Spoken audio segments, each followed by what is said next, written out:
6 o'clock, so let's go ahead and begin. So it is really good to see everyone here. We're in Lansing quite a bit for tribal affairs, but we're rarely in front of this many tribal members, so it's great to see all of you guys. And I'd like to start by saying Chi-miigwech for everyone for being here. That obviously includes you, it includes our board of directors, and it includes our staff. For the audience's information, the Sioux Tribe is obligated to have one meeting in one of our 5 units every single year. And in addition to that, over the years we've had downstate meetings at times. And that's simply just to update the members about what's going on in the tribe and to give you guys the opportunity to address your tribal leadership. This is the second year in a row that we've had this meeting. Last year's meeting was obviously in Novi, and this year it's obviously in Lansing. We hope to keep this thing going. There is a financial investment associated with having these meetings, but I think that they're a worthwhile investment considering most of our membership lives outside of our service area and in metro areas like this. So before we begin tonight, we're going to be providing a round of introductions followed by invocation, and after that I'll provide a tribal update, which everyone on the board is welcome to contribute to if I miss anything or if you guys want to add color to any of the topics that we talk about. After that, we'll field some questions from our membership, and we'll have our official meeting tomorrow, and I hope to see as many people there as possible. So Aaron, if you want to start with introductions at your side, we'll make our way over here.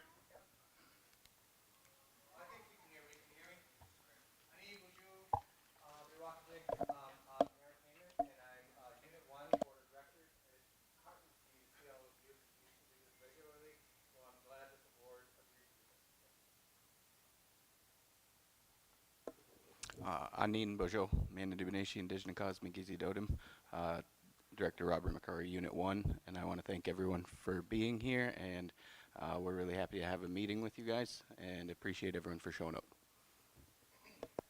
Hello everyone, Larry Barbew, Unit 4, Board of Directors. Honey, everyone, it's nice to see you. Kimberly Lee, Unit 2. Austin Lowe's, Chairman of the Sioux Tribe. Ani Buju, Megizimi Gwanda Dishkash, Pouting the Dojaba, Megizimi Donamana Shinabe Ojibwe. Tyler LaPlante, Unit 5 Director and Vice Chairman. Lana Cosley Smith, Unit 2. Michael McCridger, Unit 1. Bridget Sorensen, Unit 3. Welcome, everyone.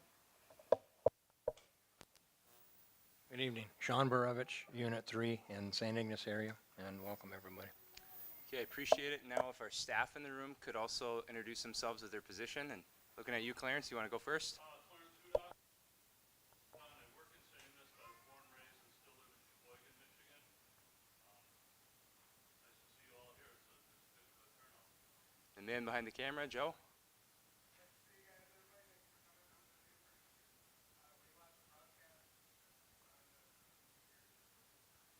The other camera, Damien.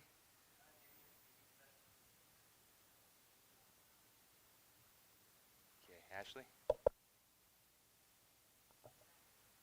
And Lana Stewart, I'm the board's administrator. One table left. Bill and Jess.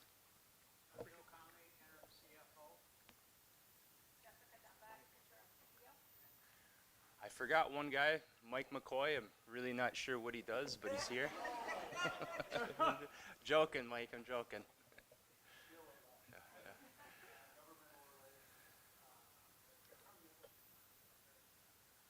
Yeah. So Mike is in charge of our legislative department. Anytime I go to town, Mike travels with me, so we've gotten to know each other pretty well over the course of my chairmanship, so it's good for you to be here, Mike. All right, so let's start with an invocation. Aaron, could you get us started with that?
Thank you, Aaron. Appreciate that.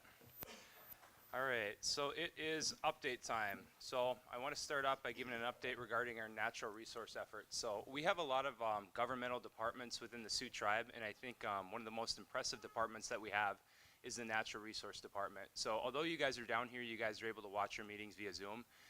And if you'll pay attention, it seems like almost every single meeting we're approving a budget from the Natural Resources Department, and almost always those budgets are coming from grants that they go out and get themselves. So it's a department that receives very little tribal support from our EDC or our gaming businesses, and it's almost self-sustaining with the grants that they go out there and get. So anyways, we continue to be a leader in Indian country when it comes to natural resources, and we raise and release roughly 1 million walleye each year into the waterways. In addition to that, we release about 50,000 whitefish as well.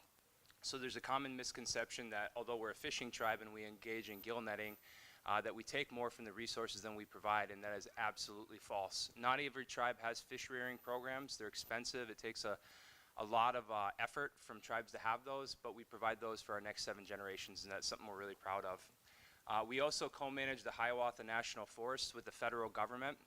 As a total, that's 800,000 acres. There's an eastern section and a western section. And we're able to do some really unique things within that forest, which is important to us because we're a land-poor tribe.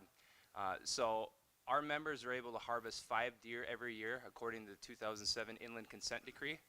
They're able to harvest, leeks, wild mushrooms, all kinds of foods in there. And we did a study and we determined that we get about 1 million per year out of our 1836 ceded territory.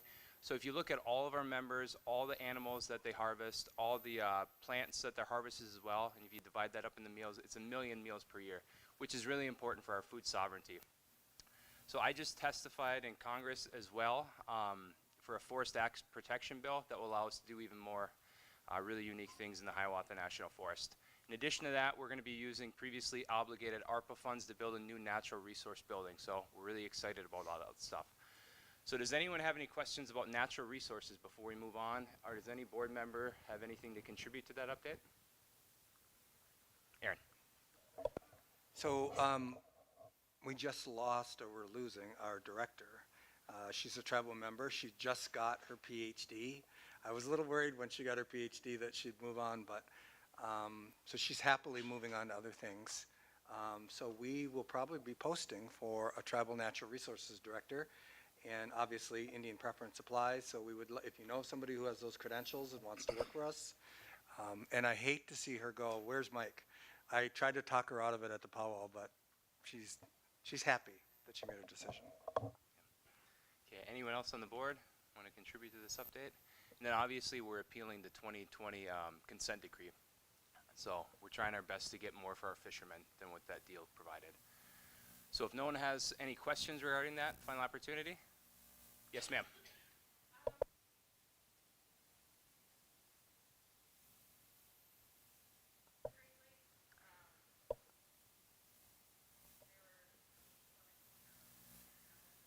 Yeah, so our whitefish rearing program is located behind Odenang, which is a lease-to-own tribal housing site. So in the back of it, near the tree line, we have a whitefish pond, and like I said, we raise about 50,000, and we release them in the Pine River. So most people think that whitefish have always spawned in the Great Lakes, but they say before logging negatively impacted the rivers, the whitefish would swim up them, spawn, and then swim back into the Great Lakes. So that's where we're releasing those fish. And they are declining.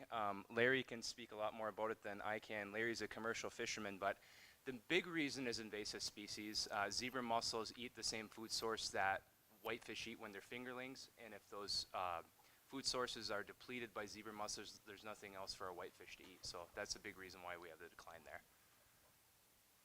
All right, any more questions regarding natural resources? Yes.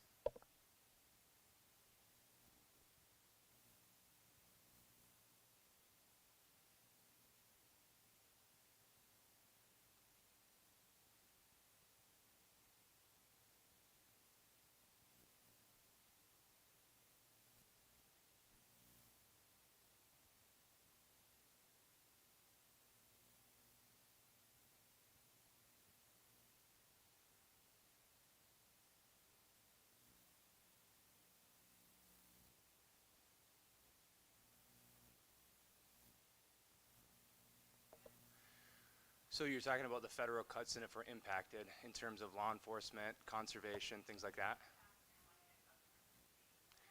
Yeah. So it's very possible that we'll be negatively impacted by the bill that just passed. Right now, we don't know the full extent of that, and we're working with the federal policy experts in DC to identify what cuts could impact us and if we could supplement those programs with travel support so we don't lose them. So right now, we're still learning. Everyone is, to be honest with you.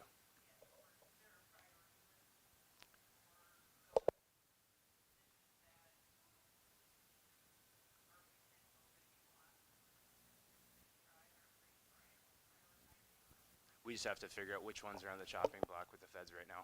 So that's the first step in my opinion. Yes. So we just got the list from our federal, we don't call it a lobbyist, our policy person, who's the best in the country. And so conservation and law enforcement was proposed to be cut up to 30%. And also Great Lakes Restoration Initiative, that's at risk because some political ideologies believe it's not true. There's no climate change and no issues happening there. Also EPA funding. Our environmental department operates entirely on grants. So what the board has directed is for us to get a list of all of the impacted funding sources and then to work with budgets to identify where the shortfalls are. It's really serious, but there might be a ray of light because I just learned something today that Tom Cole, who's Chickasaw, and the chair of appropriations, just announced some funding that's going to be returned. So there's some actions happening in Congress where even though they passed the budget, there's additional appropriations that are going to be supplemental. So that's kind of sneaky because all those other things that happen in the federal budget, but it is what it is. If we can get back some of the funding that was taken out of the BBB budget, but the tribe is directed to get an analysis and our team is pulling together. And it's obviously, it's really huge because there's all those cost centers, so. Yes. At the film festival. Oh, I saw the film Sacred Waters that you guys did, which is beautifully, beautifully, beautifully done, and I hope it gets seen by more people speaking of this issue. Oh, That's all. thank you. I appreciate that. We can have a link to that posted on the tribe's website. So we spent, I think, like $50,000 for a film crew out of Marquette, Michigan, to just do a short, I think, 15-minute film just to highlight everything that we contribute with the fisheries, just to combat some of the myths that are out there, like gill nets or carpet bombs, things like that. And we were all very happy with how it turned out. And I think one of the best parts about it is Kathy Abramson's presence on that film, who was on this board for so many years and walked on. So we're really happy with how that result was. Chairman? Yes. So when they ask a question, they'll have to use this so the cameras can pick it up? Okay, sounds good.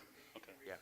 Yeah, so she was asking, well, it wasn't a question, it was a comment. Just talking about a film that we financed, Sacred Waters is just a movie about our fisheries. Okay, anyone else about natural resources? All right, so I'm going to provide an update regarding gaming now. So the Supreme Court recently declined to hear a downstate gaming case, which essentially blocks downstate gaming expansion for us. I'm sure you guys probably heard about that. And the buck ultimately stops at the Supreme Court, and in my opinion, their unwillingness to hear the case means that there will essentially be no downstate casino. It's important to note that the first step in getting a downstate casino is you have to have the BIA place land into trust, and in this country's history, not a single acre of downstate property has ever been issued to an Upper Peninsula tribe. So that's finality in my opinion. The Supreme Court didn't accept the case, so it's final in my opinion. But the casinos that we do have, we're doing some renovations on them. There's been some extensive renovations being performed at our flagship property in Sault Ste. Marie. So by this December, every single hotel room in that property will have been renovated. The rooms are very badly outdated. Now that they're new and spruced up, you can charge more money for them, and that will help drive revenue within that property. We're also putting in Black Rock's restaurant at that location. I'm sure you guys are aware of Black Rock since it's located here. We're very excited about that. Historically, the restaurant in that property has lost 7 figures every single year. And that's nothing that's unique about the Sioux tribe. Like, there's a growing movement in casinos to lease restaurant space out to private companies. One of the issues that made it difficult to turn a profit is like labor costs. We have full family medical insurance for employees there, and it makes it very difficult to afford long term. I haven't asked about it in a long time, but like our family medical insurance alone is $22,000 per person. You obviously have to flip a lot of burgers to come up with one insurance plan. So that's one of the reasons why it just didn't work for the tribe and why it doesn't work for a lot of tribes. Let's see what other updates I have regarding that. So we're using iGaming funds to pay for that renovation. So several years ago, the state of Michigan legalized online gaming, and each tribe got an online gaming license. Most tribes lease those licenses out to different companies to provide that service, and then we just get a check at the end of the year. So the check that we get at the end of the year is paying for that renovation. When the property in Sault Ste. Marie is finished, it's my hope that we'll turn to other properties and start working on them as well. St. Ignace, Christmas Casino needs it. Basically all of them do. So any questions on gaming? Yes. My question pertained to the hotel renovations. In years past, there's been tribal discounts at the hotel in the Sioux. Will that continue even with the reservations? And same thing with Black Rock. Are they offering any Sioux tribe member discounts? So as far as staying at the hotel, you can get a discount for several different reasons. I don't know if you just get a flat discount if you're a tribal member. Aaron's shaking his head yes, so I've never utilized it, so it looks like it's a yes. But if you're in town for like a funeral, you can get a bigger discount. If you're in town for like a cultural event, like one of our powwows, we usually have rooms reserved at a special rate for that you qualify for, so we're going to continue to do that. At this year's powwow, we discounted the rooms at half price for anyone that was in town for that event, so we're going to continue to do that.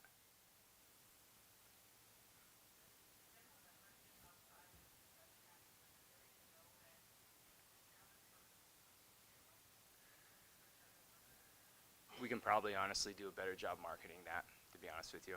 So I paid out of pocket for tribal members to stay up there in the past, and it's been really affordable. I mean, like $40, $50. So we could probably do a better job getting the word out there on that. Okay. Yes.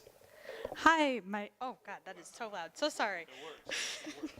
Hi, my name is Lillian Nash. I was wondering, I heard that the tribal casino is now non-smoking. I wanted to confirm that that is true, and also was wondering if rooms or the general casino floor, if it's getting clean just because secondhand smoke. Yeah, that was a big update that I missed. I thank you for bringing that up. So yeah, we went smoke-free a while ago, and if you walk through the gaming floor, it doesn't smell like smoke anymore.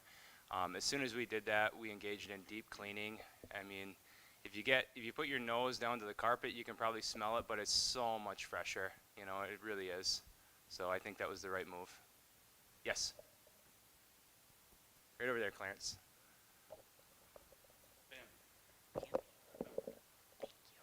Hi. So speaking of the cleaning of the casinos, the Quaden Casino in the Sioux, I have been frequenting there a lot for a language conference and all that kind of good stuff. And what I've noticed is when we walk through that main hallway where we have a lot of our artifacts and our paintings, some need to be restretched, some need to be cleaned. There's a lot of dust on like our three grandmothers or that big fabric painting. I was wondering if that's in the plan to be taken care of. Yeah, so they've done that renovation through a series of phases, and they're on the phase right now to spruce up that area. So if you're in the art gallery, and that's what you're referring to, if you look up, it'll have glass. But I think it's because they're smoking for so many decades, the glass is actually yellow at this point. So one of the things we're doing is we're going to replace that. We're going to do a lot of work, and the entrance is going to look completely different as well. We've kind of changed how the renovation is going to look on the outside, like you sometimes do for major projects like this. But we really need to provide an updated image for what it's going to look like, and I think you guys are going to be really pleased. Tyler, do you have something to contribute? Yeah, beyond that, what you're saying is correct. This is one of the main themes that we've been dealing with across the tribe, is that our stuff needs to be better taken care of. The stuff that we own, part of the reason for the renovation is because we have a solid property. You know, even the construction crew that was there, they said this is gonna outlast us. You know, this building is solid. But cosmetic things such as dusting, caring for your things, we recently had an issue with our culture camp. So these things are not new, they're ongoing, and it's just putting a new work ethic into the tribe as a whole. we're headed in a new direction, and we're looking to maintain these things and start taking better care of the stuff that we have, because we can't always just build new. A lot of the property expansions that we've had in the UP, they're not new builds, they're old buildings that we purchased and are renovating because it's more cost effective, and there's no reason to tear down good structures all the time. So the reason we started with the Sioux is because it is our flagship, right? And there's so many things to do there because it needed a full remodel. So as the chairman said, we're doing it in phases. That phase is underway right now. They're actually working on the exterior.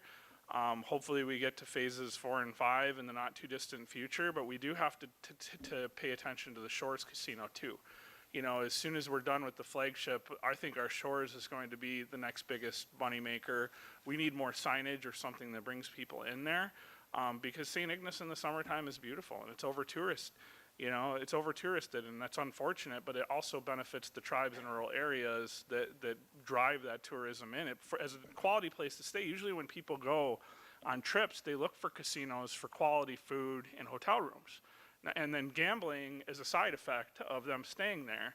And unfortunately, our properties just have not been up to par. They haven't been invested in properly, and we're working on that. The online gaming revenue had given us a new income stream to be able to focus that, but we're facing other challenges now. For instance, the tariff issue, and I wrote about this a little bit in my last unit report, but the tariff issue, it has Canadians very angry with us. And while the tribe isn't the one responsible for it, they're not coming across the bridge. That was almost 40% of our clientele, and it dropped into 20% this last report we had. So it dropped significantly our clientele, and the construction and the non-smoking. I don't think the non-smoking is a huge issue, because what happened was when we went non-smoking, we actually encouraged the tribe next door smoking, because once we did it, they're like, well, what's keeping us doing it? It's not competition anymore. Let's just take care of our people. So KBIC immediately went smoke-free as well, and they're in Marquette and Baraga. So I don't believe that that's going to be an issue. I do believe that what's happening in the country right now is going to impact us in some degree, because people's extra funds, they're not going to be there. People are worried about losing their jobs. A lot more people than you would understand are actually government employees or contractors, and that is hurting all of our communities. So that's another side effect that we're going to be seeing moving forward. So how do we address that as a tribe? Well, we're trying to figure it out, but right now, even our policy analysts don't even have a solid answer for all of the things. I have somewhat of an inside voice at the Secretary's table for Health and Human Services, so I understand what's happening there to a much broader degree. But still, when you're looking into an 1,100-page budget bill that passed, when you have policy analysts that are renowned experts in DC that aren't even able to give us solid feedback of how this is going to impact us, it's really hard to judge both our EDC and our casino revenues in the future. All we can do is the best we can do, and to your point, and I know this is like a long drawn out speech, but to your point is, the better we take care of our properties, the better they look for the little things such as dusting, picking up trash, straightening chairs, and smiling at customers, the better we will be in the long run. Because people will remember that, and they will revisit that if they do have the extra funds to visit. But aside from that, you're right, we need to take care of our stuff. And construction and rehab is only one part of that. We need to create a new work ethic within the tribe. And I believe as we're moving forward in a new direction, we have almost all new executive staff coming in. I believe that work ethic will be driven home, and we will be a better tribe for it. Okay, Thank you, Aaron. Tyler. Can I call on Aaron before we move on from this topic? Yeah, I just want to add, so we got a large grant about 7 or 8 years ago from the CDC to go smoke-free. And we didn't honor that grant and go smoke-free. We did some kind of a middle ground where we had these sliding doors, and parts of it was smoke-free, parts were not. But the reason why we got that grant is because we did a match with the cancer registry and found out the incidence of cancer in our tribe, and found out that it was the #1 health challenge and killer of our people. Above diabetes, heart disease, cancer was our killer. And so while in the past the board didn't completely honor it, and we would have had to give back like a $500,000 grant, A Sault tribal member brought it up when I came back to office, a security guard, and said, you know, I have respiratory problems. I'm a worker. The customers can choose to come or not, but I can't. And I have to breathe this. So can you do something about it? And so I was reluctant because I thought, well, we didn't succeed last time. How's it going to pass this time? But we introduced it, and I do think we had unanimous vote on it. And I'm glad that we did. And every once in a while, it kind of creeps back up. You know, are we losing customers because of it? Do we have to go back to a smoking environment? But I hope that we never do, because while a customer can decide to come, a team member has to ingest secondhand smoke. And if you read the science on it, secondhand smoke is just as likely to lead to lung cancer as actually smoking. So while smokers have a choice, our team members don't have a choice but to ingest that. So I think maybe we don't have as many smokers on the board this time around. That might be why it passed. But and one other thing I wanted to say about the funding is the funding that's being reinvested is something we should have been doing all along. It is something that the staff have brought to the board every year, but then because we've had declining revenues, we've had to prioritize, and so we took it out of the budget. The deep cleaning also was taken out of the budget, but the Affordable Care Act, not the Affordable Care Act, the American Rescue Act and Jobs and Infrastructure, of which it was not a bipartisan bill, it was completely passed by one party, not the other. That included $450 million for our tribe.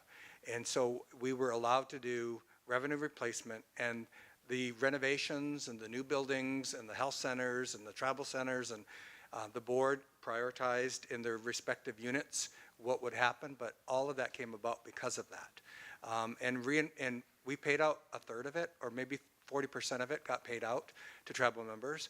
But it was smart for the tribe to reinvest it in health facilities, upgrading our tribe, investment in our casino so that we generate more revenue to sustain services. And I agree with what the chairman said. So we always call Sault Ste. Marie the flagship, but St. Ignace for the longest time has actually outperformed Sault Ste. Marie. Well, yeah, well, okay. But if we had a hotel in St. Ignace, I know, but I mean a bigger one, and if we follow through on the marina concept, you know, that is another investment that, and I appreciate Tyler saying that, would not lose sight of St. Ignace, because that's an opportunity waiting. So I want to add one thing about how our gaming properties have been impacted by what's going on in the federal government. So we maintain a government-to-government relationship with the federal government, and we're apolitical. You know, we don't pick one side over another when it comes to party politics. We work with whoever will work with us. But also, it's important to call a spade and call out certain administrations who are causing harm to tribes. And right now, what's going on with Canada is undeniably causing harm to our tribe. So when you come to our property and you gamble, you just don't put $1 into the machine. You have to get a Northern Rewards card. It requires you to put your name, date of birth, your address, your phone number, all that information in there so we know who our players are, right? And roughly 30% of our players are Canadian, right? So they also keep track of bridge traffic on the Canadian bridge that connects Sault Ste. Marie, Ontario to Sault Ste. Marie, Michigan. About a 27% decline in the Canadians that are coming across. It's undeniably going to negatively impact our business and other businesses in our community. So it's something to keep in mind. So yes, I'll finally call on you. I appreciate all of this. I appreciate the budget. I appreciate all the decisions that the board of directors has to make for all of our membership. The one thing that I think is really important to remember too is in the art gallery is a lot of our ancestors' art that it's becoming lost art. There are birch bark porcupine quill boxes there, right? There's paintings on the wall there. And so while we have to walk in both worlds, my comment would be we need to make sure we're preserving that artwork as well. Absolutely agree with you. Any other questions, comments? Yes, sir. Thank you. Yeah, and if I'm jumping ahead, just let me know. But is there any kind of update on the cyber security attack, and is there any additional training that the Keyway and casino employees are doing at this point in time to try to avoid any kind of future cyber attacks? Yeah, so we conducted interviews for a CIO That individual is going to be, well, we offered him the position. He accepted the position, so he's going to be starting next month, and he's going to be providing heightened security for us. So we're continuing to evaluate the cybersecurity that we have, see if there's anything we can do to strengthen it. That's basically my only update at this point. Yes. Tyler, you want to add to it? Yeah, go ahead. To add to that, our tribe was interconnected with one network. So when we got attacked in one division, and I don't think I can tell you where we got attacked yet, it took everything down. So we've been kind of calling for this since the beginning, to make these changes with our IT infrastructure, with the redundancy center, and to separate our networks. This was just a kick in the pants to move it a little faster. It's going to hurt us. It will hurt us, but we have insurance policies to protect against this. And we do have tribal sovereign immunity, too, to protect against a much greater threat down the road. But one of the things that we have to do is make sure that if one is attacked, that the others still operate. Because it took down our health division, our Kuwaitan casinos, our EDC, and it took down everything. We couldn't get a patient appointments in. We couldn't get housing applications through. They lost enrollment records, not enrollment records, but when they were doing their the open enrollment, they lost some of those records that they were working on because everything was electronic. They had to rebuild their list, rebuild all of it, so there was a delay in that as well. So we are taking precautions and necessary steps. It needs to be overhauled entirely. It's going to take some time to the extent that we need to do it to bring the tribe current. But I can tell you when I took office, this tribe was in the 80s still. There are so many things that are wrong with our infrastructure, and it's not the staff, it's the lack of investment and the lack of focus on this, because we're moving into the future. The future is going to move into it with or without us. So either the tribe can adapt to the future and the technology that we have to utilize. I mean, you can see that we've finally implemented Zoom meetings as a regular thing. We brought our cameraman in to make the live streams a lot better, and you can hear us now. So I think that, and that even took time. I mean, from the time we started implementing it, it took us a year to get it done. And our casinos need modern technology in order to keep up with gaming. So we're going to be aggressive in some areas, but the new CIO starts in August, I think August 3rd or 4th. August 4th is a Monday. We look forward to having him, but it's going to be a couple months till he gets his feet under him. But we have a great interim right now who has been taking some things into his own hands. We said, hey, you're interim, make the decisions. So he started making decisions. I think we're moving forward pretty quickly. Our health division is moving forward with a brand new EHR. We're stuck on the antiquated RPMS still. I've been angry about that since day one. I don't think we should have ever waited around for the federal government to give us a solution. The tribe has the right to its own solution. So we are replacing our EHR, which will make the patient experience better. Because if we do that and we connect to the MyHIN network in the state of Michigan, if people are using our services in the Sioux tribe and then going back to their home, because you can actually use any IHS clinic. I know we're not to health yet, but you can use any IHS clinic. And if those IHSs in Michigan are attached to MyHIN, we can then subsequently pull your records into our systems if you ever come visit us. It's a really basic IT modernization thing that we have going on right now that we're just so far behind on. That's just the health division. Can you imagine where the Kuwaitan is, where I'm less experienced?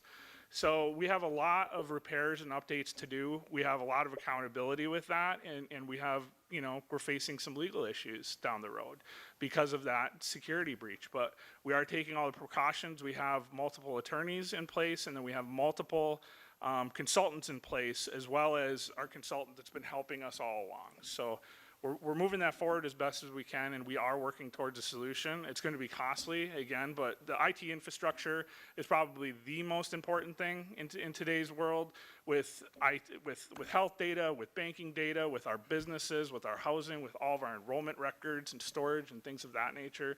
So you're right to have a concern about it, and we'll try to continue to keep you updated as possible, as much as we can.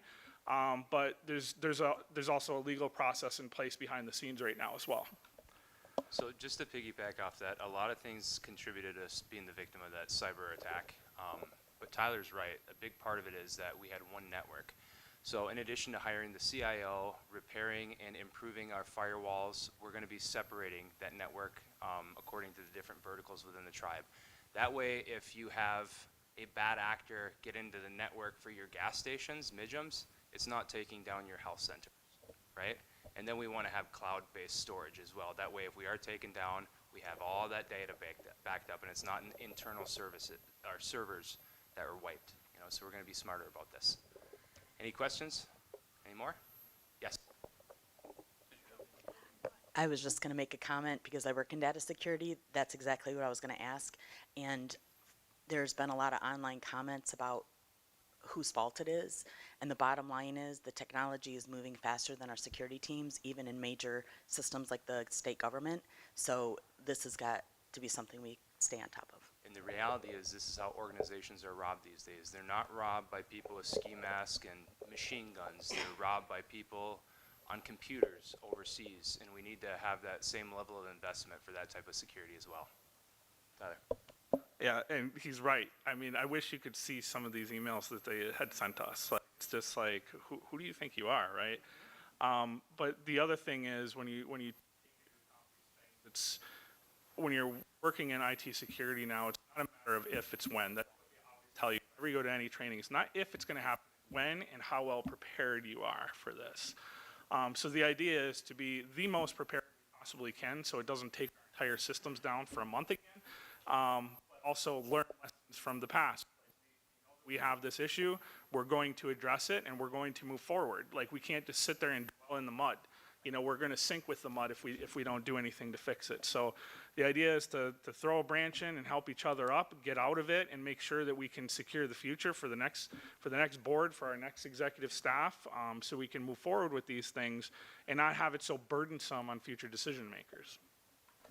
Okay, any other questions? Yes. First of all, I apologize.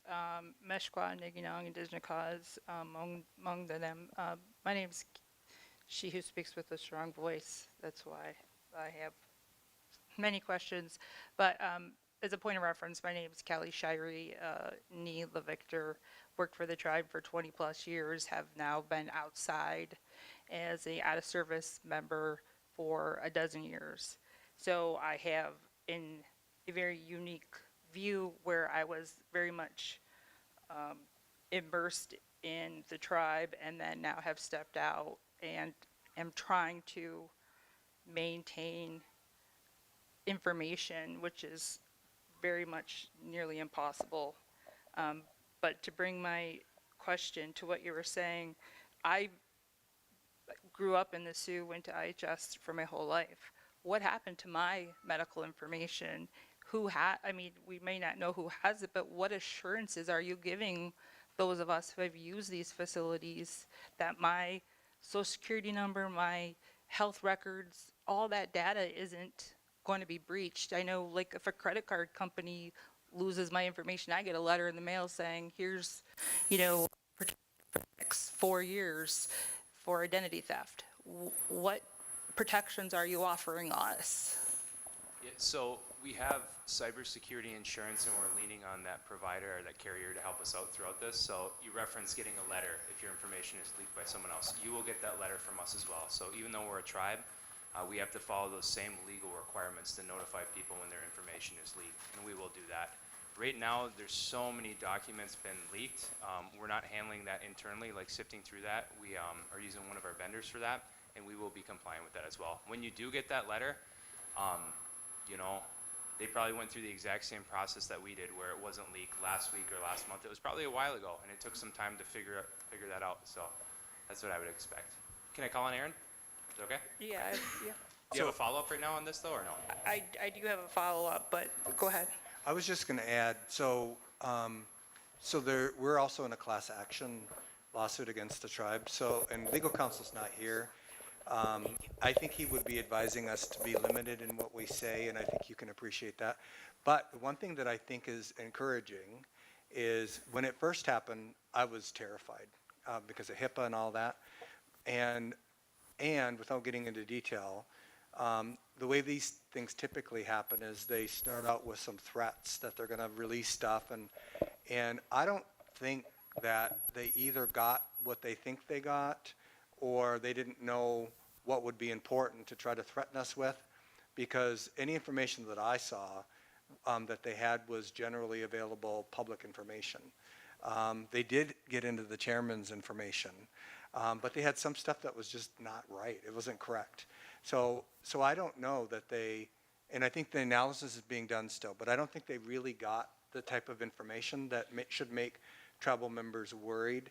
But as the chairman said, for anybody that, because there's kind of like two tiers to look at, anybody who got anything that might have been compromised are getting a letter, and we're communicating with everybody through the tribal paper and other things for people that were not at risk. And then we did offer some assistance for a period of time, but I don't think it was as bad as what it seemed like, but except we were immobilized because we were completely dependent. And I remember when and you were working with us at the time for the tribe, when we moved from individual networks to wide area networks and then this cyberspace stuff, and I was really worried about all of that then, and we migrated in that direction. The other thing I want to say is that I talked to Pokagon Band, and they also got hit. I talked to Keweenaw Bay, they got hit, and they both advised that it's going to sound a lot worse than it really is. There's going to be threats, but to stand strong and don't cave, because the bottom line is, if you do cave, if we would have relented, then they got you. Because if they know you're a sucker to cave, they're going to come after you some more. And we were resilient, and our tribe was strong and steadfast on this in protecting the information. So I don't think it was as bad, and that's all being analyzed. But it could have been a lot worse, though. So while we're still on this topic, so it's been announced that this is a legal issue. So when you have pending legal issues, some questions you can't comment on. So please don't be offended if I say that with the follow-ups. No, I'm not offended at all. And actually, my follow-up is about a door that was, the door was opened, and I wanted to go that direction. When Aaron talked about the $450 million funding that we got and how some of it was paid out, and I think all of us benefited, and then it went to restoration, that opens the door for a conversation about representation and information sharing to the majority of the tribe who are outside the service area. I am preaching to the choir. You all understand. However, after living in the UP, working in the UP, working with our tribe, and then for the first time moving outside the service area, it is, for 12 years now, I have had my eyes completely opened to the lack of information, the confusion information, I laugh because I could go on, and I'm sure we all can. Like, if you look at the Sioux Tribe's Facebook page versus the website versus YouTube, you get 3 or 4 different messages. None of it's consistent.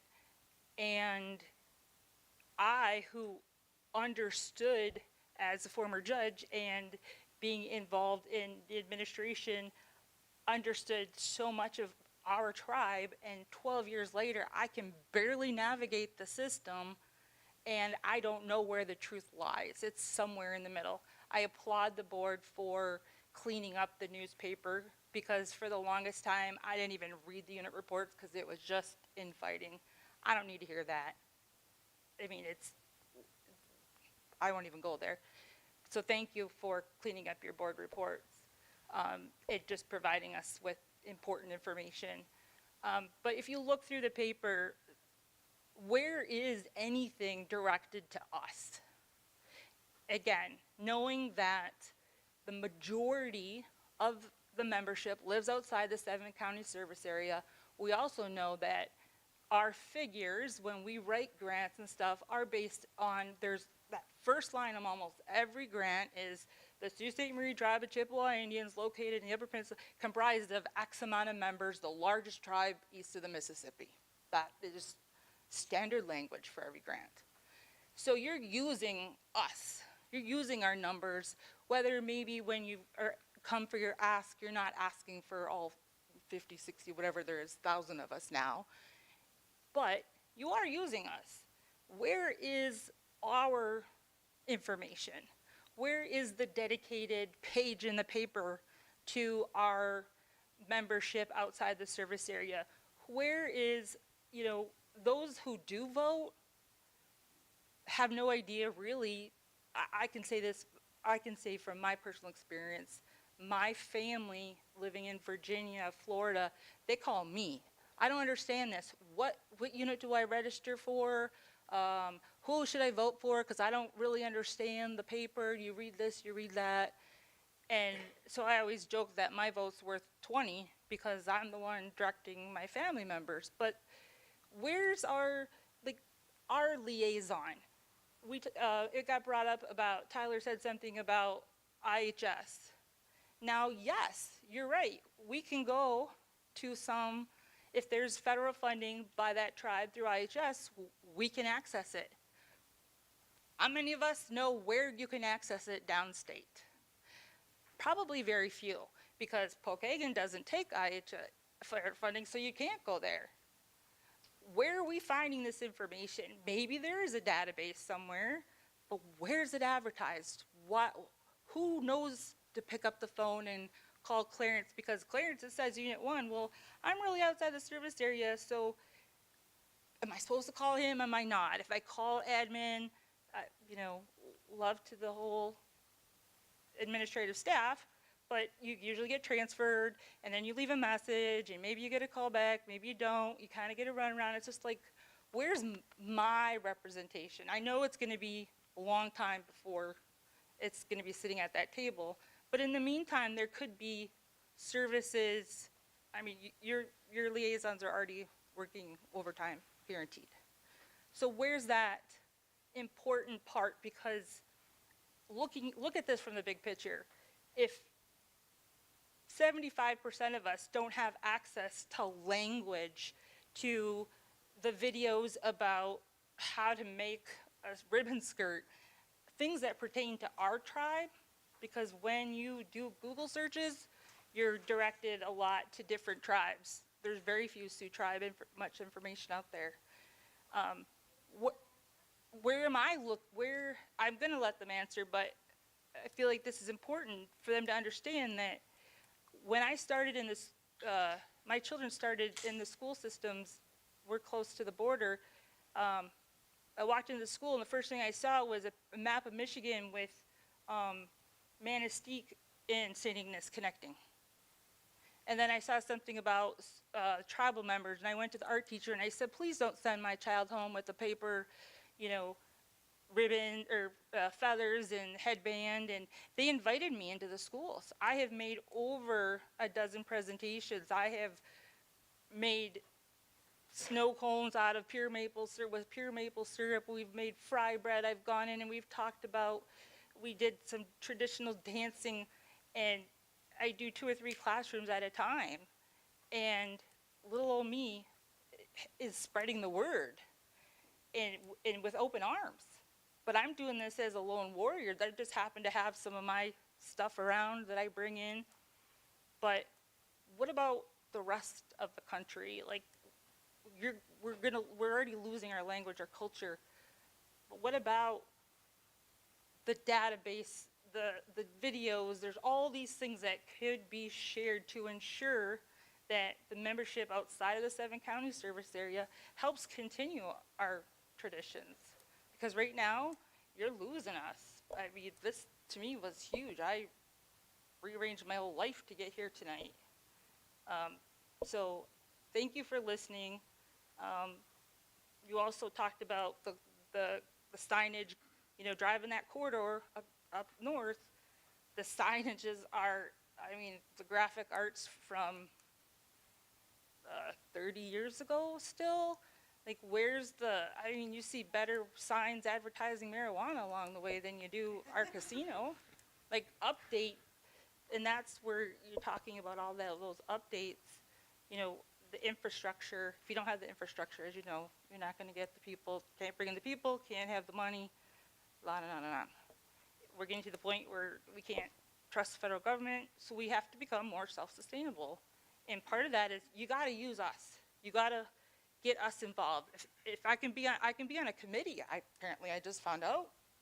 How? I didn't even know that. I only know that because I know somebody else who lives outside the service area just applied for something. Can I be on a committee? How does that work? Where's that advertised? No, it is, but it's like a little blurb. But if you're out of the service area, Can I get started? Otherwise, I'm yes. not going to Sorry. remember everything. So Okay. I mean, So that it's was a just lot to unpack, pain and I'm going to do my best here. Yeah. So it is true, the majority of our members live outside the service area. We have between 55 and 60,000 members, probably about 15,000 reside in the service area. So most of you guys live outside the service area. What I will say is we have a tribal paper. We do our best to update our membership through that paper, and it's delivered to thousands of people's addresses every month. It's not free of charge. It's a big investment that we make every single year to do that. Beyond that, we have the tribal website, and we have a goal, and it's not a long-term goal. It's a short-term goal to update that website to make it more user-friendly so members like you will know what's going on with the tribe, and especially at-large members. So one of the things we want to have is we want to have an interactive portal that you can use to apply for things and apply for services that you as an at-large member would qualify for. And I'm just going to go out and say it, most of the grants that we get aren't based on our total population. Sometimes it is, like with ARPA it was, that's why we had such a large award, and that's why it was easier for us to give cash payments to at-large members. But for the most part, we're using our service area, and that's why a lot of times the board of directors limits service to the service area, because if you extend them throughout the whole country, the argument is they're going to be so watered down they won't be able to make a meaningful difference. But there's things that we can do. We can utilize technology. So we made the investment in having Joe over there, a videographer. So we spend a ton of money on cultural workshops. In my opinion, there's no reason why we can't record them. We should record them, and we should put them on the tribal website. That way those people who can't attend those workshops can still learn, and if people have a problem getting recorded, we just hire somebody else, you know? If you record it, you don't need to hire them to do the same workshop every time potentially, right?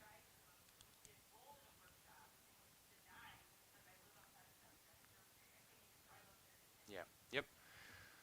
So some of the workshops maybe you can attend, you know, with Zoom. We can put one of the TVs in front of you that have a camera, and you can sit at home and, you know, if you have a sewing machine, I mean, that's a good example how we can expand workshops to people outside the service area. Regarding the services you are eligible for, like you already mentioned, IHS, you can attend any IHS in the country, funeral assistance, scholarship programs, and I can tell you, I can relate with you. I don't know how many board members have lived outside the service area, but I lived in Montana several years, so I can appreciate it. But at the end of the day, we do recognize we need to do better. We have a communications department that puts out all that information, and we can work with them on improvements. Aaron. First of all, Judge, I can't tell you how happy I am to hear that your perspective, because it does take living away from the service area to gain that perspective. I went away to school. I lived here, actually. I went to Michigan State, one of the schools that I went to. And for me, though, it's always been an issue because, you know, I live in Sault Ste. Marie. My Uncle Henry, who is our firekeeper, he travels, he drives himself up from New Buffalo to Sugar Island. And he's a full-blood.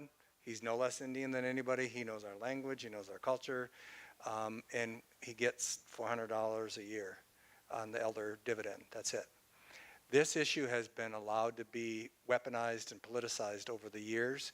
And I think it's time for us to take a different approach. And because when I used to go out and meet in every community, and several of you went to those meetings before, Grand Rapids, Detroit, Flint, Lansing, we did a survey once. Renee Robinson did a survey, a national survey. And while there was a perspective from some that want to paint this picture that there's these money grubbers that live at large that's trying to take away our services, and you know, and that was used in campaigns just shamelessly, horribly. But what the results of that survey was is that our people are starving for connection. They're starving for connection to our culture, to our language, and most importantly, to belonging. People moved away from our service area 100 years ago for jobs and for work. They're not Johnny-come-latelys. They're equally members of our tribe as anybody else.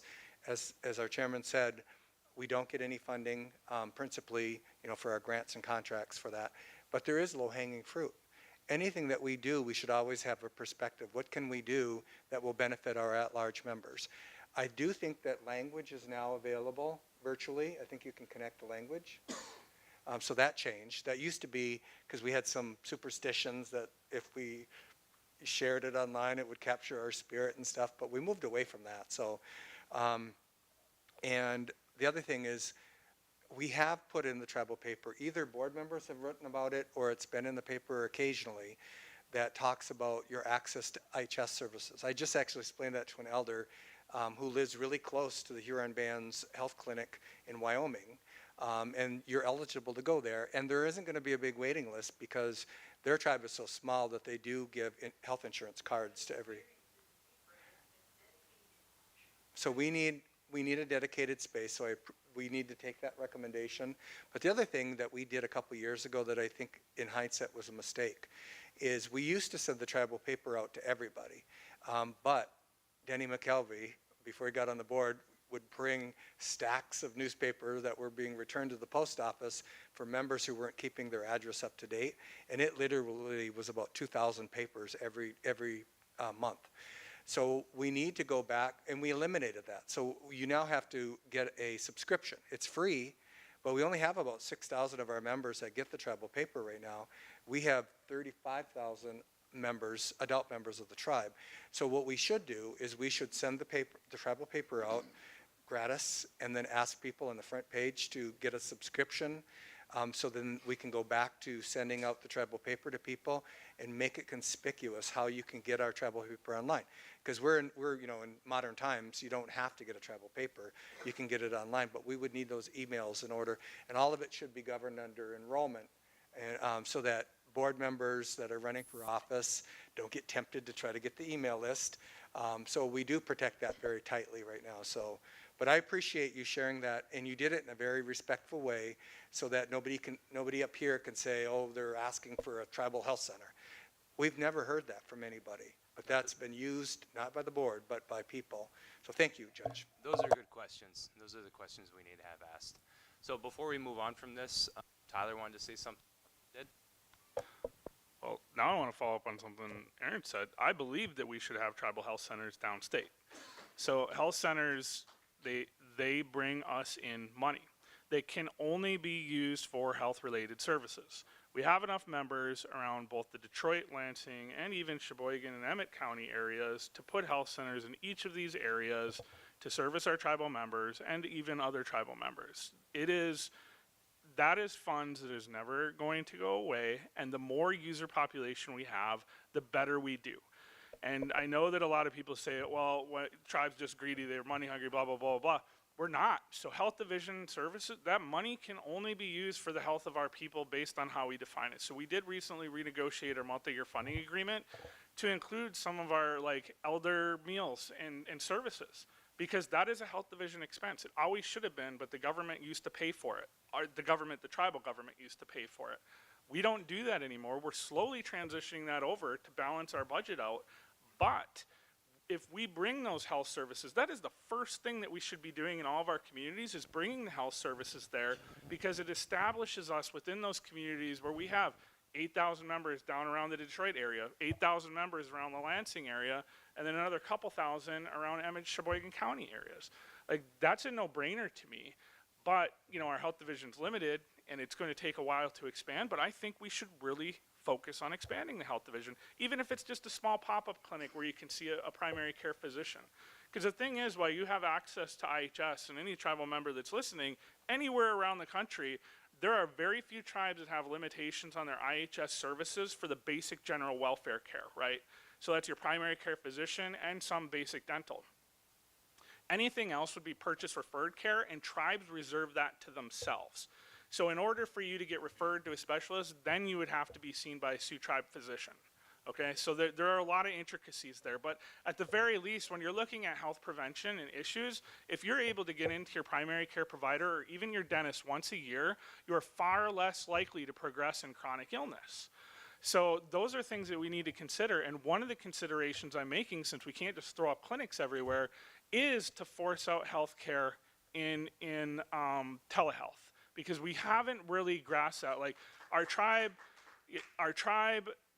during the pandemic did not grab onto that fast enough or hard enough, and now we have a new health division director. He's got his feet under him, our CEO of health, And I think it's important to note that like he is striving towards these things. Telehealth is one of his main focuses. He wants to expand it the right way, because when we did it, we put a lot of bells and whistles in there that did not need to go. We're talking about pick up the phone, you're talking to your doctor, just like I do, because I have a surgeon that's in Green Bay, Wisconsin.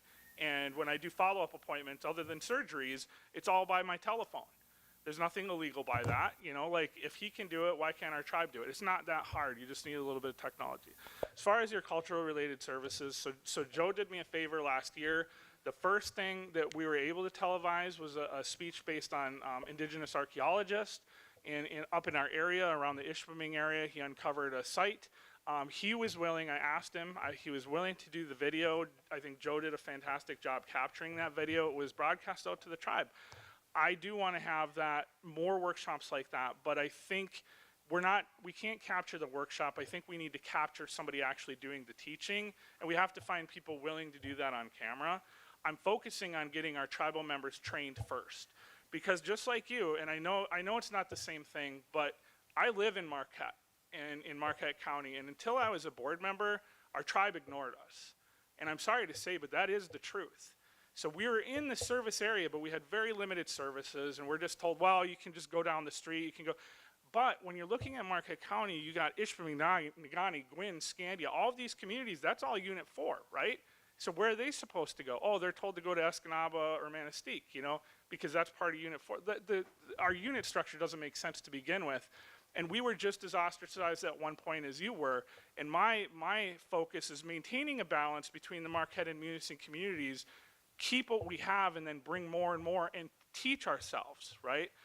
But if you get turned away, you're never going to be turned away from Marquette. So the only reason you would be turned away from a teaching in Marquette is because we're overfilled for the class. That would be the only reason, because I've opened it up to everybody in the tribe, and beyond that, everybody in the community. So it does have a priority ranking of Sioux Tribe first, but I would rather the teachings go out and destigmatize who we are as tribal people and have people understand our culture, than hide it and protect it and then have classes go away entirely. I don't want to do that. So I would welcome you, you know, if you ever see something posted. We're supposed to get a cultural coordinator up in my unit again soon, so hopefully I have like 10 things ready to go. Hopefully that can get going soon. But I would encourage you, like, if you want to make a trip up, you're welcome to. I will continue to work with Joe to see what we can televise, because he's great. Like, he's got some really good ideas too that I hope the tribe eventually funds, because he has other ideas of things that he wants to do to get teachings out. And that all goes hand in hand with some of our technology stuff too, because as Chairman mentioned, we got to update our website. Our newspaper is on our website, but it's buried in the newsroom, and then you got to find the article, and then you got to click on it, and then you got to download the PDF. Rob had an idea, I think it was a year ago, to like, hey, let's just create a listserv so those people can sign up for it. And where are we with the listserv? Like, we still don't have it. We're still not sending out digital issues. It's not that hard to send out a digital email. If you join a listserv, it's automatic. It's something that I think, you know, we should probably just create legislation to make it happen, because this is the unfortunate part of the tribe is, like, we can say that we want these things to happen, but unless we create legislation to make it happen and then follow up on it, it sits there. Because Rob had a great idea. He said that, I think, a year ago. It was a year ago, right? It was a Detroit meeting. It was a Detroit meeting that we had, and he said that, and we've gotten nowhere on it. So I agree with you. You know, we do need to do better for all of our people, but also we need to train our people too, and we need to get past those teachings on. And our culture is vibrant. I would like to see it more vibrant. That's one of the reasons I brought some of the swag to pass out, to at least give you guys a piece of it, because I'm trying to do that for our own communities up there, is to make people feel like we're all related again. Okay, Rob. So the vice chair mentioned one of the things that I was going to mention, but I'd like to respond to some of the questions that were given to us and point out that, you know, when I campaigned for my board seat, I was pretty clear in saying that I would never try to mislead the membership into having our at-large membership believe that there's potential for equal services. There's, I'm going to say it flat out and be honest, there's not. And we do have a homeland that the federal government recognizes as our land. With that said, we can do a lot better for at-large members, but I'm never going to pretend or try to sell to you that there will ever be equal services. It's just not feasible with a tribe our size. And so with the member that mentioned at-large services, we have to figure out a way to utilize the resources that we do have to maximize your connection with our tribe. So like the vice chair mentioned, one thing that I did suggest was to move into a digital form of membership outreach for at-large members and anyone within the service area that wants to have access to the information, because I think the biggest advancement we could make in reaching out to make our at-large members feel that they are part of us, which they are. You're an equal part of us. You're no less of a member. It's just that we do have a homeland, and we need to maintain a strong homeland, because when our people leave our homeland, they need to have the comfort to know that there is a place that I can go if things get really hard, that we have great services for you. And I know a lot of people that built families outside of our service area in different states. My sister's one of them. She says, I can never come back, but I do appreciate knowing that there is a place I can come back to. And you do call Bawating our home, and appreciate knowing that there's a tribe there with open arms for us if need be. Another thing that I wanted to mention that the vice chair kind of touched on was the need to go digital.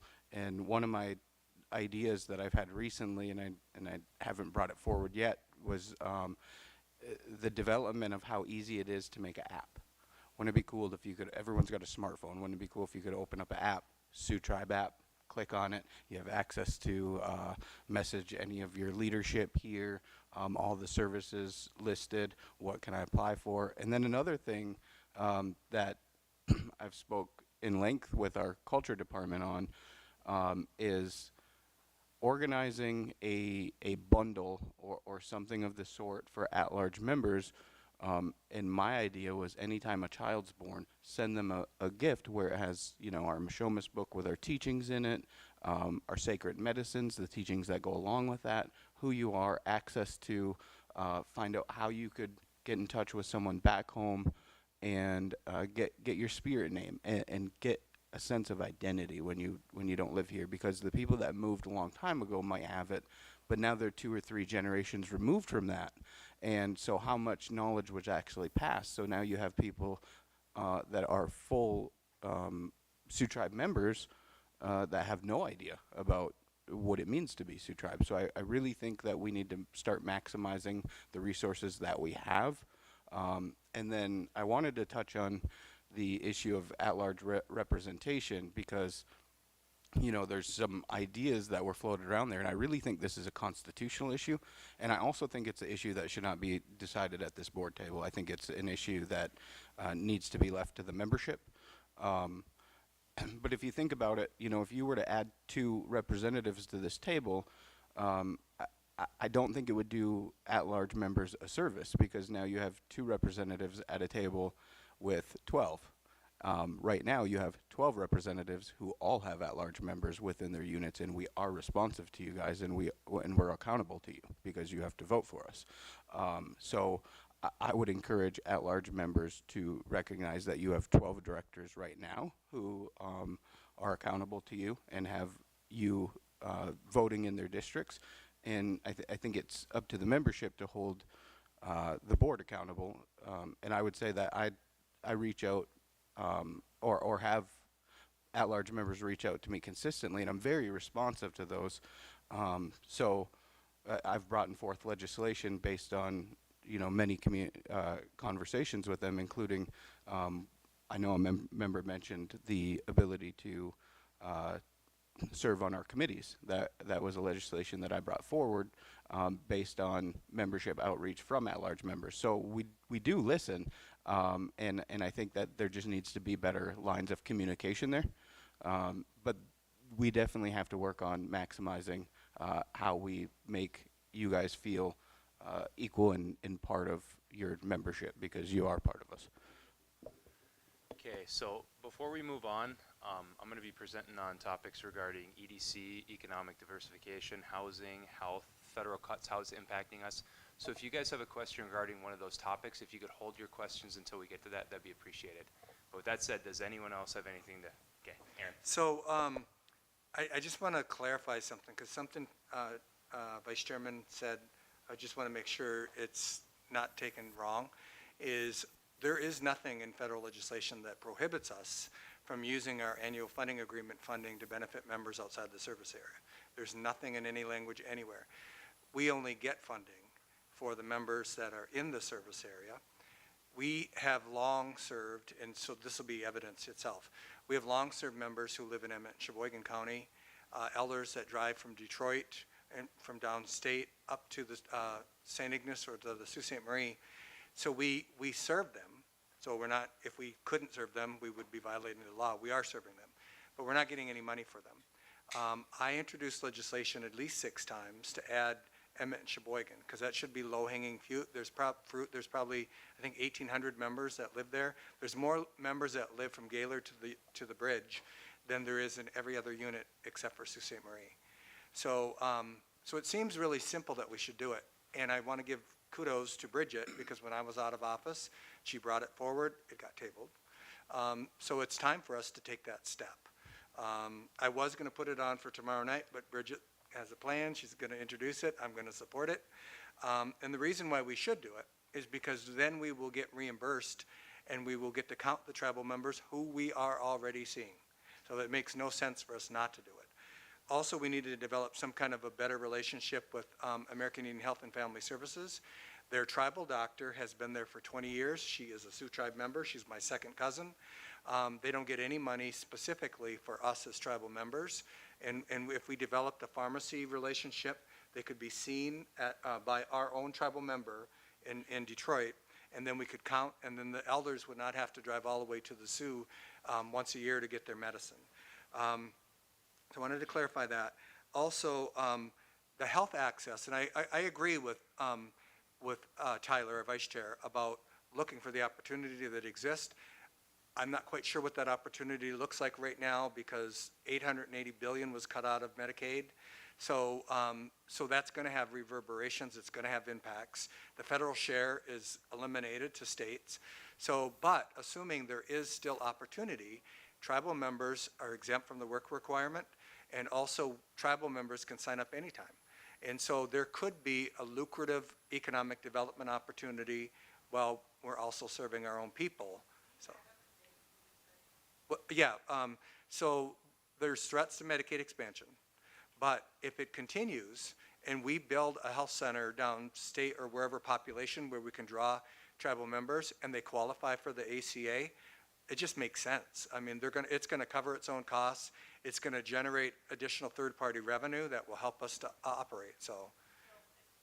Cuts are made to Medicare for a member down here, you're going to start seeing more traffic coming up because there's no choice. But that's not advertised. That's the first time. That's just where we are right now, because everything just happened last week. Sure, but I mean, that's been talked about for the last, year. I raised it Can I a say year something? ago in Novi. I raised this very thing for us to be on the lookout, be on the watch for it, for us to get involved in the campaign, because it matters who's president and who's the House and Senate. And I've been bringing it up, so I did bring it up in Novi, and I've been bringing it up at almost every meeting to get prepared for it. But I want to be careful, though, because we just got the information. Our federal lobbyist is deciphering what this really means. There's some back and forth. It might be that Indian Health Services actually got an increase, even though we were told it was level funded. Medicaid expansion might be better off than what it was. Advanced appropriations might actually be in place, even though all the federal legislation said it was cut. So. I mean, I appreciate you explaining that, but all it takes is just a blurb to our membership. Hey, by the way, there's possibilities. We're working on it. We got your back. Again, the out of service area, we wouldn't know this, at all. And I just think that you need to bring in people with fresh eyes, just to, if it's just a section in the paper, or if it's just, the ask area, but we're all kind of lost. Like, hey, we have, you have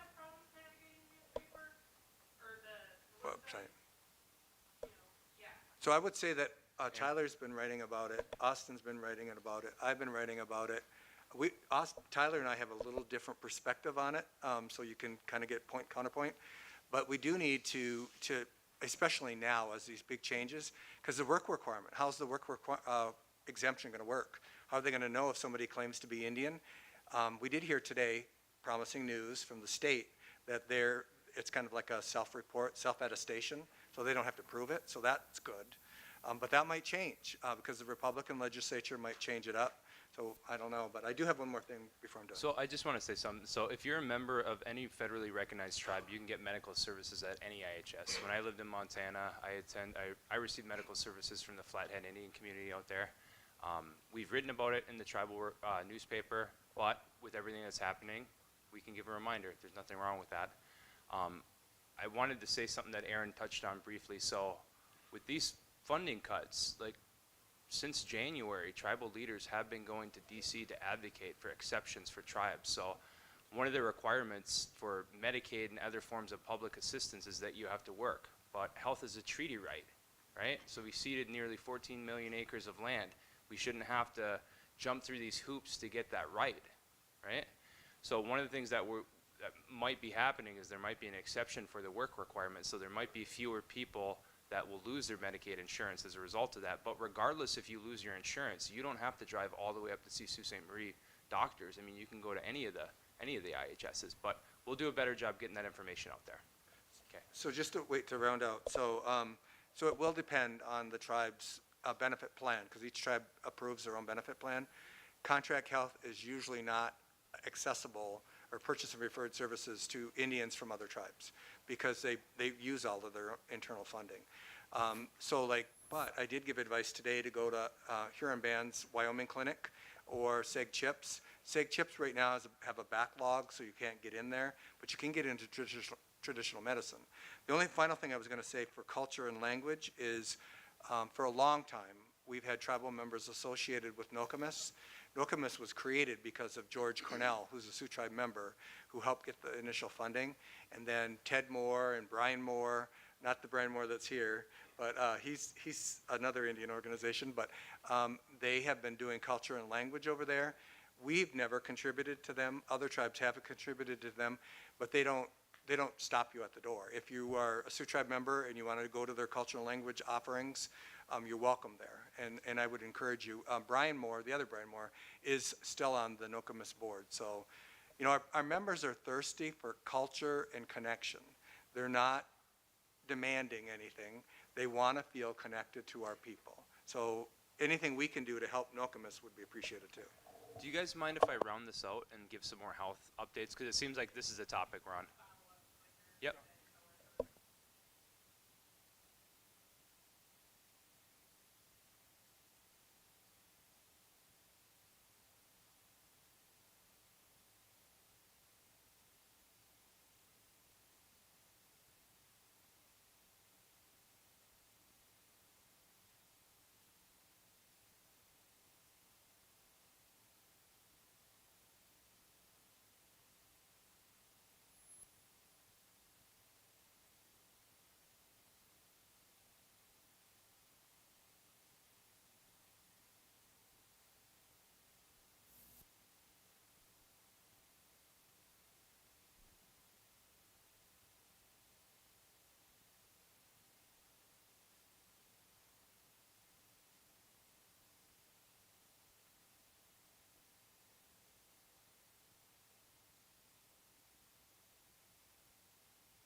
Okay, so I'm going to call it. Go ahead. We got to call some more people.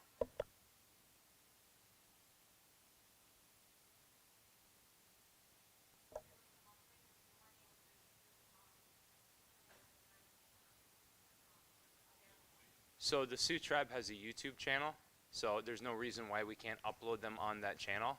That would be a basic version of archiving them. I can follow up because I don't know offhand, to be honest Talk with you. to Joe in the back. It's on YouTube. Yep.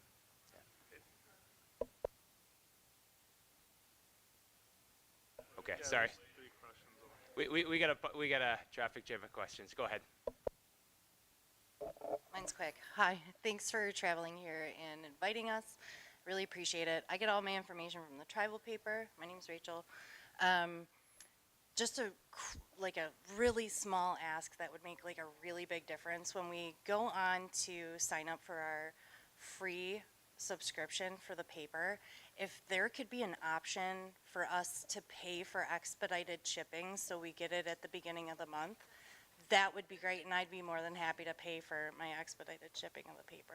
Okay, we can look into it. Also, you can look at it online. So I'm going to walk you guys through how to find the tribal paper online. So go to SiouxTribe.com, hit Newsroom, go to the 3rd line down, Sioux Tribe Newspaper, click that, and then on the right-hand side, you have the current newspaper. So you might not have to expedite it, okay? I know, me too. All right, anyone else before we move on? Yes. I know we're talking about health, and I know you're going to talk about that, but because BBB has been brought up and Medicaid expansion and tribal centers in downstate Use areas- HB1, please. The what? HB1. I don't know what that means. Oh, you referenced it BBB, so I was referencing it BBB. Yes, you did. I don't really think it really matters, like, at this point, like, what we call it. Let's be real. It doesn't matter what it's called. It's thank a you. monstrosity. Yes, Who cares it's- what it's called. This is where, what I haven't heard today is how are we taking care of our family members that do not have access to vehicles to drive to the Sioux, to drive to St. Ignace, to drive to Detroit. How can we take care of those individuals? I'm wondering if there's an opportunity, and full disclosure, I work for the state of Michigan. I'm here as a tribal member only, okay? But I think there could be an opportunity for a think tank.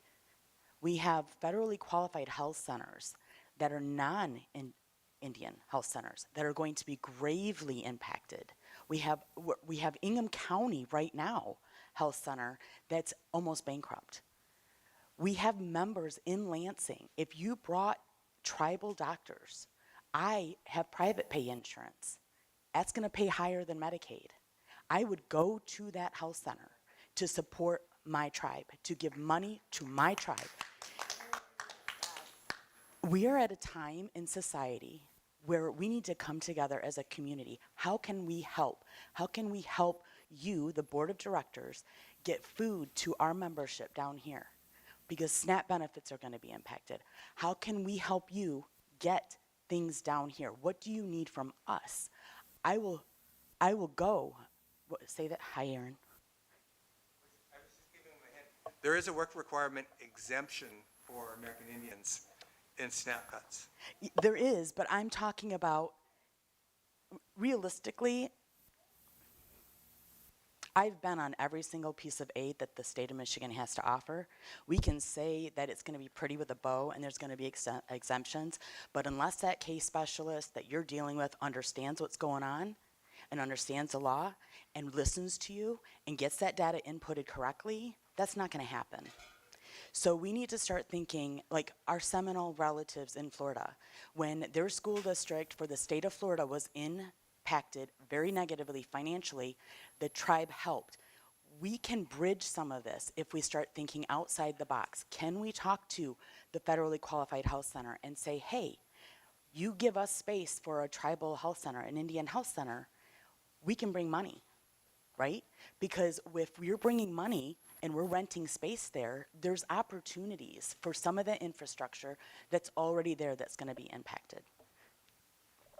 Maybe we should put together a think tank. I don't know. Those are my thoughts. Thank you for listening. I mean, we'll take any suggestion you have. So that bill is nearly 900 pages long, and you pretty much have to be a Philadelphia lawyer to be able to decipher it. And you have policy experts, like Tyler mentioned, you know, that have been scouring through it since it was proposed. And not everyone knows what it's going to do.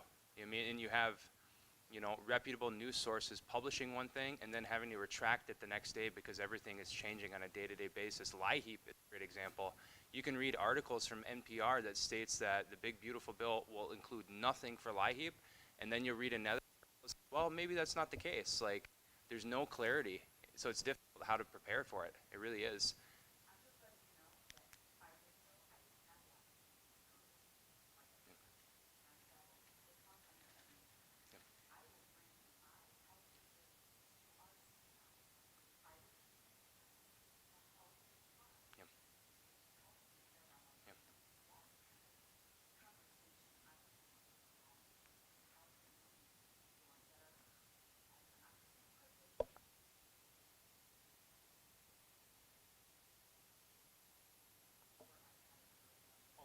So we can pivot to that right now. So you can get a medical appointment with us. So we all the time talk about diversifying our economy. One of the best ways to do it is to charge people's medical insurance. So it's been a while since the number was told to me, but I think the Medicaid reimbursement rate for a rural health visit, which we qualify for, is around $700. I mean, most people that come into our casino aren't dropping $700 at our slot machine. Schedule a medical appointment, come on up there, we'll bill your insurance, and then once we receive that, it will go into third-party revenue, and we can use that third-party revenue to pay health-related expenses within our tribe.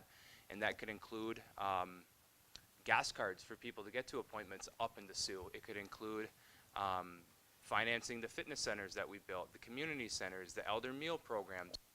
Like, everything can be related to health and wellness. Everything can be related to that. Yep, so, big supporter of that. Well, Yeah. and if you're on CMS, you may qualify for medical transportation if you're working with it. Yeah, I'm saying for the members that are on CMS. I'll say a couple more things that I wanted to say about health before we turn it over. So as far as expansion goes, I've written about this a lot of different times. So we've expanded the type of substance abuse services that we provide. We provide medication-assisted treatment services. Does everyone know what that is? Okay, so we provide that. I think we have over 200 patients. And again, if you have Medicaid as insurance, I just told you what that reimbursement rate is. And then do the math on that. Most people will get a monthly or a weekly appointment. You make a lot of money with healthcare, and you're improving the health and wellness of your people. Beyond that, we're going to be constructing an annex to complement the health center in Sault Ste. Marie. We need more space. Traditional medicine, not every tribe has that department, but we have it, and they're located in a space right now that doesn't even have a window. They're going to have a nice wing in that new building.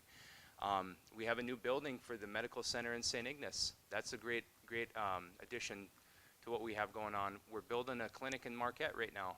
So we're doing things, and it's not going to meet all of our people's needs, but we're getting there, and eventually we will be there. So health-related questions.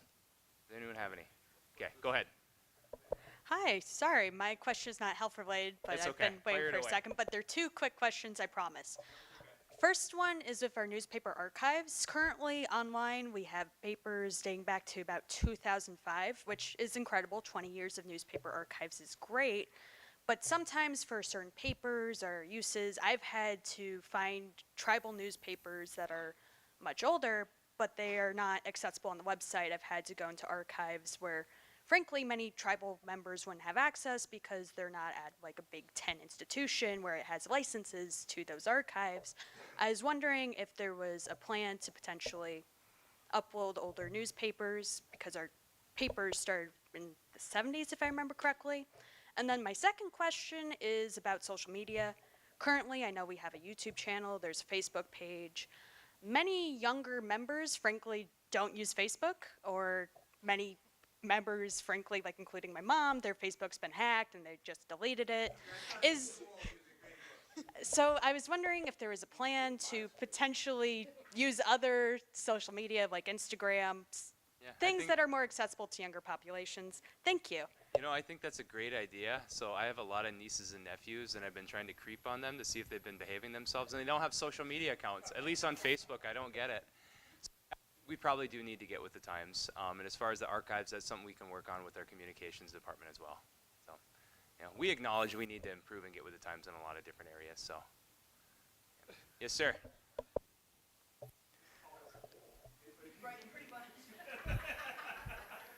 Bonjour, guys. Thank you so much for so much for driving down, guys. My name is Joseph Ojibwe. I believe, as of last month, the last behavioral health, that I'm the only Ojibwe telehealth provider. I'm a psych NP, and so you're talking about health and expanding. I called you guys numerous times, and I was like, I moved my family up here from Nashville, Tennessee, to work and serve our people. No callback. Months. So I'm working with KBIC, I'm working Grand Traverse, and I've done SAG Chip, and I call, and I call, and I show up to a meeting, and I'm like, you guys have a waiting list? We have family history of suicide in our family. I think most of us do. I think mental health is arguably the biggest priority that we should be focusing on right now, given all of the bills and thinking about all of what's going on. People are stressed out. My job, I hear it a lot, okay?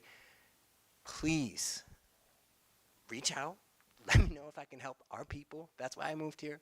But we need, I'm the only one. You guys know that. In the entire state, there's no other Ojibwe prescribing psych, right? Of our people. Why do we struggle? All the boarding school, all the different things are going on. We're not talking about that, but is this health related? And if we can't get beyond our day-to-day, right, and the suicides and the drug abuse, all this other stuff doesn't matter, right?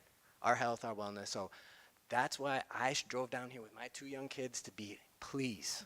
I'd rather work with you guys because that's the tribe that I belong. That's on my mom's side of the family. I'm home up down in Louisiana. But I moved here, and I'm doing everything I can. And everything I can is through SAG Chip because that's where the community that I happen to live next to, right?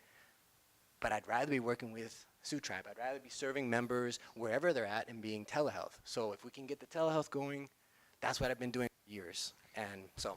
Yeah, no, I hopefully we can appreciate expand. that. Yeah, before I got into tribal leadership, I was a therapist, and I did a lot of assessments in emergency rooms for people that were suicidal. Got a lot of people placed in the residential psychiatric treatment facilities. So as far as that goes, we're going to be doing a lot of different things with health, and one of the things that we just did is we created a human resources department within the health division. So, you know, COVID changed things with medical providers. You have to be aggressive. You have to actually call them back. Who would have thought, right? So our thoughts are, if the health division is able to hire their own people, there's no more excuses. So we approved a budget, and they actually hired an HR manager. I think that's what the title is, and we have a generalist. So my goal is that things will improve, and we won't hear stories like that anymore. So, Aaron. So I'm glad that you shared that, and I'm glad that you're doing the work that you're doing. We have 8,000 tribal members that live in a 100-mile concentric circle of Lansing. So that's a lot. That's bigger than all election units, every single election unit, even bigger than Sault Ste. Marie. 30 years ago, my mom's first cousin's daughter, Dr. French, approached us and offered to do her medical residency with the tribe. And I think, my opinion, is the providers at the time were threatened because it was an American Indian and a member of our tribe who wanted to do a residency. So we didn't bother to hire her. She's the medical director at American Indian Health and Family Services. So to her credit, we didn't want her, but she's serving Indian people, and she's serving our people because she's their provider. So we've had recruiters at different times. I think we're reinstating that, but it's shameful that we wouldn't call you back. A tribal member that's got the credentials. Recently, we pushed hard for the dental therapist program to begin. It's, you know, the stratification between a dentist and a hygienist, and it's somewhere like right here. A dentist costs about $250,000. A hygienist or therapist costs about $80,000, and it can extend your practice. And she volunteered and worked for us for a while. We didn't hire her. She works for Bay Mills now. And we lost her. We just let her slip right through our fingers. So we need to do a better job when we do have tribal members that want to dedicate themselves to working for our own people, that we don't let them slip through the cracks. So hopefully this new focus, you know, with Bluestone and with our new CEO, that we won't let those kind of opportunities slip through our fingers. Okay. Joseph, we'll talk after this is done, too. I'll put you in touch with some people. Rob. Yeah, so I just want to say, Chimigwich, thank you to the last person that spoke on wanting to offer telemedicine services to us, and the member before that who asked, what can I do to help? Because that's something that you don't hear too often, and it's inspiring because, you know, when we opened enrollment, one of the main things that I heard was, okay, I'm going to enroll, and now what do I get? And it's like, you know, we provide services, but I think the general idea of a tribe should be to what can we all do as our own part to make life better for everyone else. So I just want to really say thank you to the two people who came forward and say, what can I do to help? And then the idea to use your medical insurance to schedule appointments in our facilities up north. I mean, that's a really great thing to do, especially because it will boost our third-party revenue. But then we as leaders need to figure out how could we increase your ability to do that. Do we need to start utilizing maybe parts of third-party revenue to offer gas vouchers? If it costs us $100 to help you get there, but then we could maybe find a disc or strike a deal with our casinos to have a discounted rate for a hotel room, and you see, you know, you get your visual, your diabetes checkup, and you know, all your appointments done at once, and now we have 3 or 4 billings, and we only used, you know, give you a little bit of money for gas in a hotel room, and it made it more worth it for you, and it helped out the tribe. I think that those are avenues that we need to start looking at, because we could potentially be, you know, giving $100, $150 in gas, $100 hotel room for 3 or 4 visits within a couple days. That could be, like the chairman said, $700 each. So we need to start really evaluating our ways. If we have members like you who are saying, what can I do to help? Well, how can we help you help?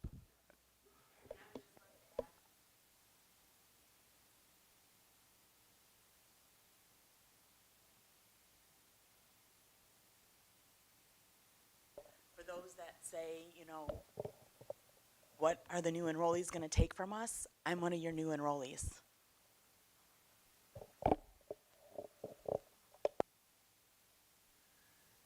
Okay, any more questions on this topic? Welcome home, by the way. Appreciate you being here. All right, so let's move on to EDC. All right, so I'll provide an update with what we've been doing to diversify our tribal economy in Sault Ste. Marie. So lately what we've been doing is we've been buying local motels and converting them to long-term rentals. So we have the locks up in the Sioux, and they've been renovating those locks, and that requires specialized labor.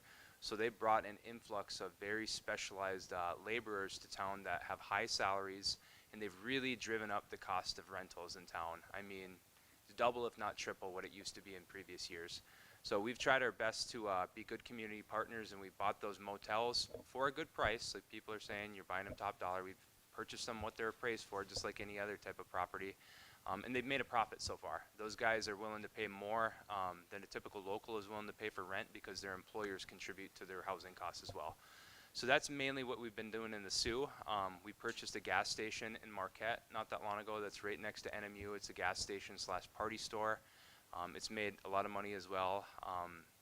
It's paid a sizable tax to the tribe since it's been operating, and that tax is paid for a lot of different tribal services. Who wants to provide an update with EDC? Anything EDC related in their unit? Tyler? It's not my unit, but Unit 4, we recently approved the K.I. Sawyer project. So we years ago, 27 years ago, 98, right? 27 years ago, the tribe bought a big chunk of property on all of the abandoned Air Force bases. Kinchelo is one, K.I. Sawyer is another. It's in Marquette County. I consider pretty much everybody out there in Marquette County as part of the Unit 5. They're closer connected than they are Unit 4. It's a weird split. But housing crisis is real all over the state of Michigan, all over the country, but it's hitting our tourist areas way more significantly than anywhere else.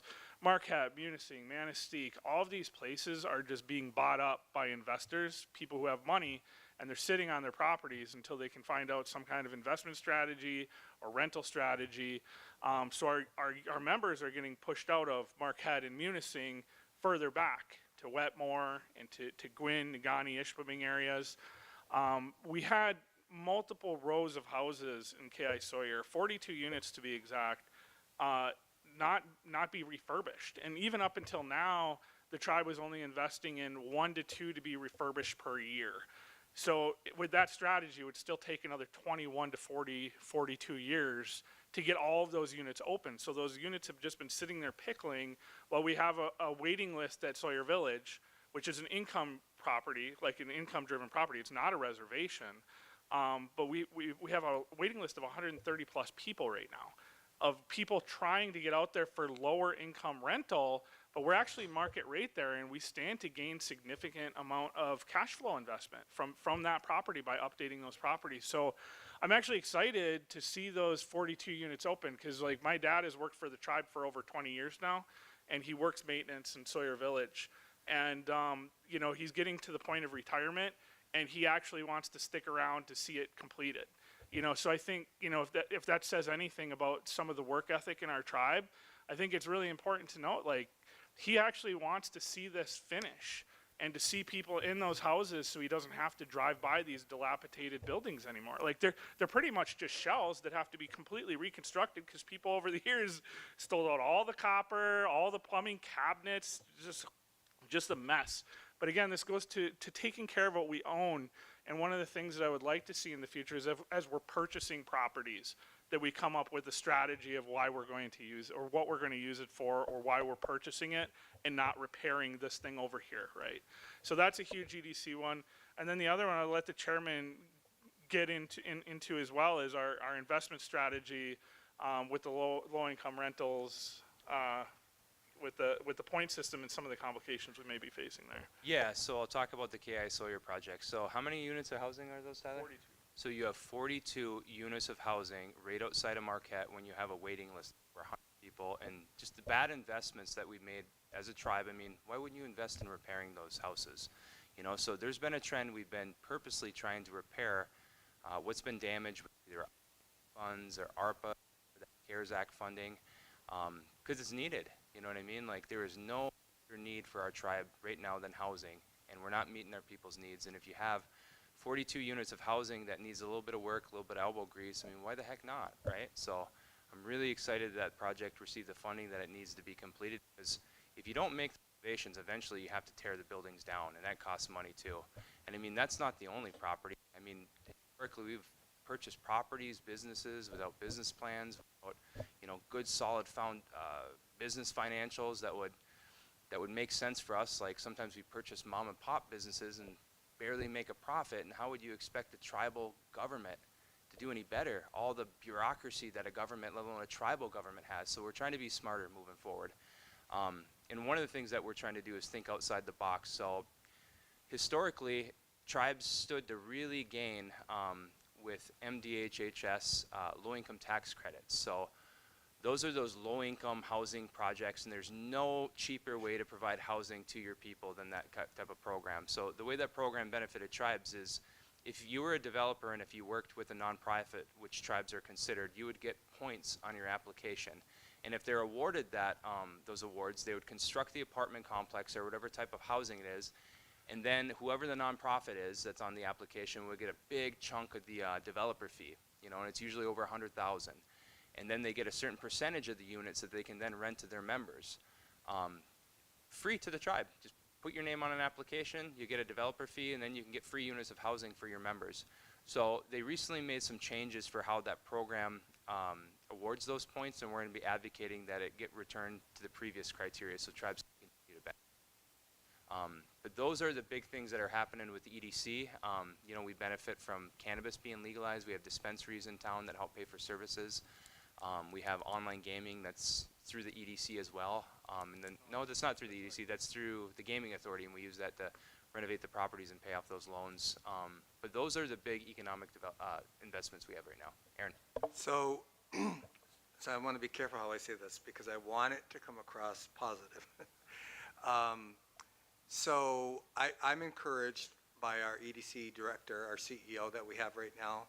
He's a tribal member. He came up through the ranks, and he's really demonstrated an aptitude for this. And he's really smart, and he is mindful that he needs to bring data and information to show that something's viable. Our early days, so we go through ebbs and flows over the years, right? So I was actually the staffer and took minutes for our first EDC that was in place. which started out like gangbusters. It sounded wonderful to create an independent economic development arm of the tribe. And between 92 and 96, we threw away $30 million on failed economic development, where we went into partnerships with people who had no money down, and we gave them 50% ownership. And then when, in a couple cases where we dissolved the company, they sued us, and they walked away with half of the money that we basically just gave them. So as we move forward, I appreciate the board last year cleaning up the Sioux Tribe Inc. because we were going down the wrong direction with Sioux Tribe Inc. We are going in the right direction now. We do have a really good team of advisors, including tribal members that have qualifications to advise us. We are a lay board, and this is not meant to be offensive to anybody on this board, but I don't know of anybody that has any business expertise or private enterprise beyond like a small sort of operation. So that's why we need to have a separate EDC, that we have people that are experts, and if we can have tribal members that have that expertise. So we're moving in that direction, but one of the critical components of any kind of economic development is that if we invest our funds are your funds. They're funds that we're not able to extend to services if we're investing those dollars in an economic development enterprise. So we should stick to the items that we know we do really well, and healthcare is going to be one of those. Housing is going to be one of those. Our Demwadding private rentals have been profitable since we started them. So we know what we do well. We need to stay clear of what we don't know how to do it, or get the capacity to learn how to do it. But every business going forward should have a requirement for a pro forma, an investment down payment, a repayment schedule, and when it's going to turn a profit. And I can tell you right now, I want this to come across positive, but we don't have that standard in place right now. So whenever a business is being evaluated for the board to approve, we should be required, we shouldn't be allowed to approve the expenditure of your tribal funds on anything that is not ever intended to turn a profit. I'll stop there because I don't want to talk about businesses that have never been able to demonstrate that, but that's the standard. And I do think we're moving in that direction. We're talking about restructuring our EDC charter so we can make it even more independent of political decisions.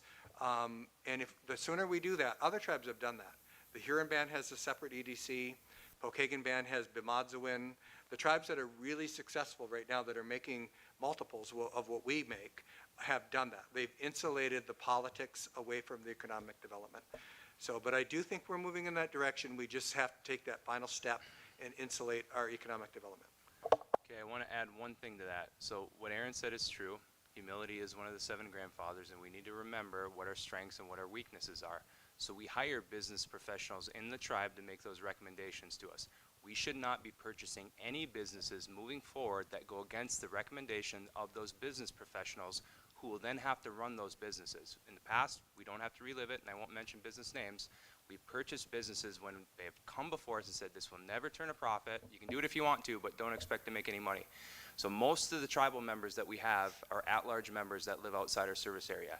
If we have losing businesses back home, it does not benefit a single one of you. Does anyone in this audience disagree? Exactly. So we need to do better moving forward. Don't buy a business unless they say it will make money, period. And if you disagree, use your own money and buy it yourself. So, all right, are we good on this topic? Okay, awesome. Let's talk about housing, and we kind of already touched on it a little bit.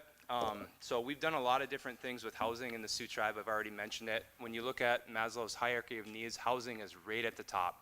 Right at the top. We're located on the Canadian border. People will freeze to death unless they have a roof over their head. So one of the things that we've done, a couple years ago, we started a homeless shelter, the Lodge of Hope, and it's actually the only tribally owned homeless shelter in the state of Michigan because it requires a lot of resources. That shelter is open to anyone, regardless of where you live. You can live outside the service area. And when we purchased it, one of the reasons why we picked that motel is it was right next to the bus station. So we could buy you a bus ticket and you could come home and you'd have a place to stay. It doesn't just provide a roof over your head. We also provide case management to try to identify why a person's homeless, and maybe they have a psychiatric issue, and that's what keeps them from being able to maintain employment. We will connect them with case management, psychiatric services, everything they need. If it's domestic violence, we can provide services in that area. If it's substance abuse, services in that area as well. And we actually lobbied the state to pay for it for a whole year. So we got $1.25 million out of them because of our legislative department and the partners in state government that we worked with, so we're really proud of that. In addition to homeless shelter, like I mentioned, we purchased a lot of motels. Most of those, as mentioned, are going to Suloc's workers and traveling medical professionals that work for My Michigan because, quite simply, they're willing to pay more money, and then that increased revenue will pay for services for tribal members. We had a trailer replacement program in Sault Ste. Marie. We own a trailer park on Riverside Drive, and it was in really bad shape. It got to the point where we couldn't add any more trailers to the park because there was insufficient water pressure to be able to supply water to all the sites, and then sewer backed up into people's trailers. So we spent a lot of money, as mentioned, fixing what was broken, and we tore up those roads, we put new infrastructure in there, and we actually purchased trailers with ARPA dollars, and we created a program. If you have a trailer that's older than, I can't remember the exact year, 1975, apply to this program and we will give you a free trailer, and we will haul it out, we will hook your new one up to utilities. And I mean, we provided over 20 trailers in Sault Ste. Marie, and as a result, our trailer park looks a lot better. It's a respectable part of the Sioux now. In addition to that, we're hoping to build an apartment complex in Sault Ste. Marie. We're hoping to get it started this year. It looks like it's going to be a next year thing. And for the first time, in my knowledge, that's going to be geared towards young adults. So you can have a new couple in there that wants to have a family. They can get housing before they have that family and not have to rely on, well, I have kids, please help me get a house now. We're going to have something there for them to do it in the right order. So those are the big things that are happening in Unit 1. We have a table full of people, so if you guys want to chime in on the housing efforts for your unit, you guys are free to do so as well. Rob has his hand up right now. Go ahead, Rob. It's not specifically towards housing. It's just something the chairman said that I'd like to point out because we were talking about the budget cuts. And this morning we met with our state policy experts who are kind of waiting in limbo to see what the federal budget does. So part of our response to the federal budget cuts is going to be utilizing our resources to lobby at the state level to see where those gaps can be filled, because when the federal cuts come through, it's going to affect a lot more than just tribal members, and the state's going to feel it as a whole. So there's going to be a need for the state, pressure from citizens on the state to fill those gaps. So if we experience a 35% budget cut in one area and the state's able to fund it 20%, now we're only looking at a 15% makeup that we got to do. So when the federal budget cuts are finalized and we know exactly what the assessment says from the policy experts in Washington, D.C., that's when you're going to really see moves happening at the state, because the state's going to have to assess what can we do about it. So part of our response as a tribe needs to be putting heavy pressure on our states to start finding ways to funnel some of their funding back into supporting our tribal members. So a lot of the programs from the federal government flow through the state of Michigan, and I'm going to use this as an example to show that not everyone, even the state of Michigan, knows what's going on. So we met with the tribal liaisons in different departments like MDHHS, MDOT, and they can't even give us an answer to the programs that flow through them. So LIHEAP, I use that as an example all the time. The LIHEAP program provides supplementary heating assistance to qualified families. A lot of them are tribal, and we have hundreds of tribal members that utilize that service. It's needed, right? So that program goes from the federal government to the state, to the tribes. You would think the state would know, right? They don't even know at this point. Like, it's crazy, crazy. Okay, Aaron, then I'll... So I just want to add to that. So I watch this stuff really, really closely, and I also do communications out to tribes. I do policy position papers to advise them. Sometimes I'm just one step ahead of our own lobbyist that sends the information to us, because she's got to make sure it's correct. I don't. But mostly it is. So in the House bill... Mike, are you laughing back there? I didn't think so. In the House bill, in the Senate bill, and in the final bill that was passed, LIHEAP was eliminated. And so we asked about it today. We asked our contact at the state level about LIHEAP, about Medicaid expansion, and some about ICWA. And we just don't know, because what we were waiting to see, because I also watched C-SPAN and I watched the debates, and we were waiting to see if there were going to be amendments to put stuff back in, but they were hell-bent on getting this passed, and it didn't matter kind of what the implications were. So normally, if they were doing this in the normal course, they would have been offering up amendments to shield certain programs or whatever, and they didn't do any of that. So that tells me that LIHEAP is eliminated because nobody offered an amendment to save it. I did see a bunch of Democrats, 100 Democrats, got up one by one in the House to propose to exempt Medicaid and also SNAP from any cuts. And they basically ruled it out of order. One by one, 100 people got up and made a motion to exempt Medicaid and SNAP, and one by one, they ruled it out of order. So it's a wait and see. But like I said, today we got the letter, an analysis from our federal lobbyist, or our federal policy person, and she's really the best in the country. And so now it's going to be our team, our staff, and our leadership working to find out what the implications are. Then we have to figure out if we can fund different programs. LIHEAP, if it is cut, that's $600,000 gone. And we don't put any money into LIHEAP ourselves. We do put some money into elder assistance, elder heating assistance, heating and cooling, because we fund that differently. But $600,000 is a lot of cut. And while that's for service area, tribal members that live downstate, they apply for LIHEAP through the state, DHS. And if it's gone, then, you know, people have become, and you could say, you know, the deadbeats on welfare, that's the term people use, you know, have become dependent upon this, and they need to figure some other way out. But they are relying on that. And they do get a portion of their health or their heating assistance covered that's now gone. And so that's going to be devastating to people. So, and there was a work requirement exemption in SNAP. So tribal members that live away, like tribal members back home can go back and forth between SNAP benefits and COMODs. COMODs are really good now. They actually have frozen foods, fresh produce. But there is a working requirement exemption for American Indians, but the devil's in the detail. If the state's going to have a process by which a tribal member says, I'm exempt, what kind of steps do they have to go through? Will they wear them down so that they just give up and they won't apply for it? We do know that there's a study that showed 40% of SNAP beneficiaries, if they have to do the work requirement, they won't bother. So this could hurt us a lot. So, but we are doing the analysis, and it's all happening real time right now. So we don't have complete answers today. Okay, I'm going to call on Tyler, then I'll get back to you guys. Yeah, so without going too far into the rabbit hole, I will say this, that we're all going to see some pain, tribal and non-tribal people across the country. I don't think everybody realizes the amount of programs that our communities and our citizens rely on.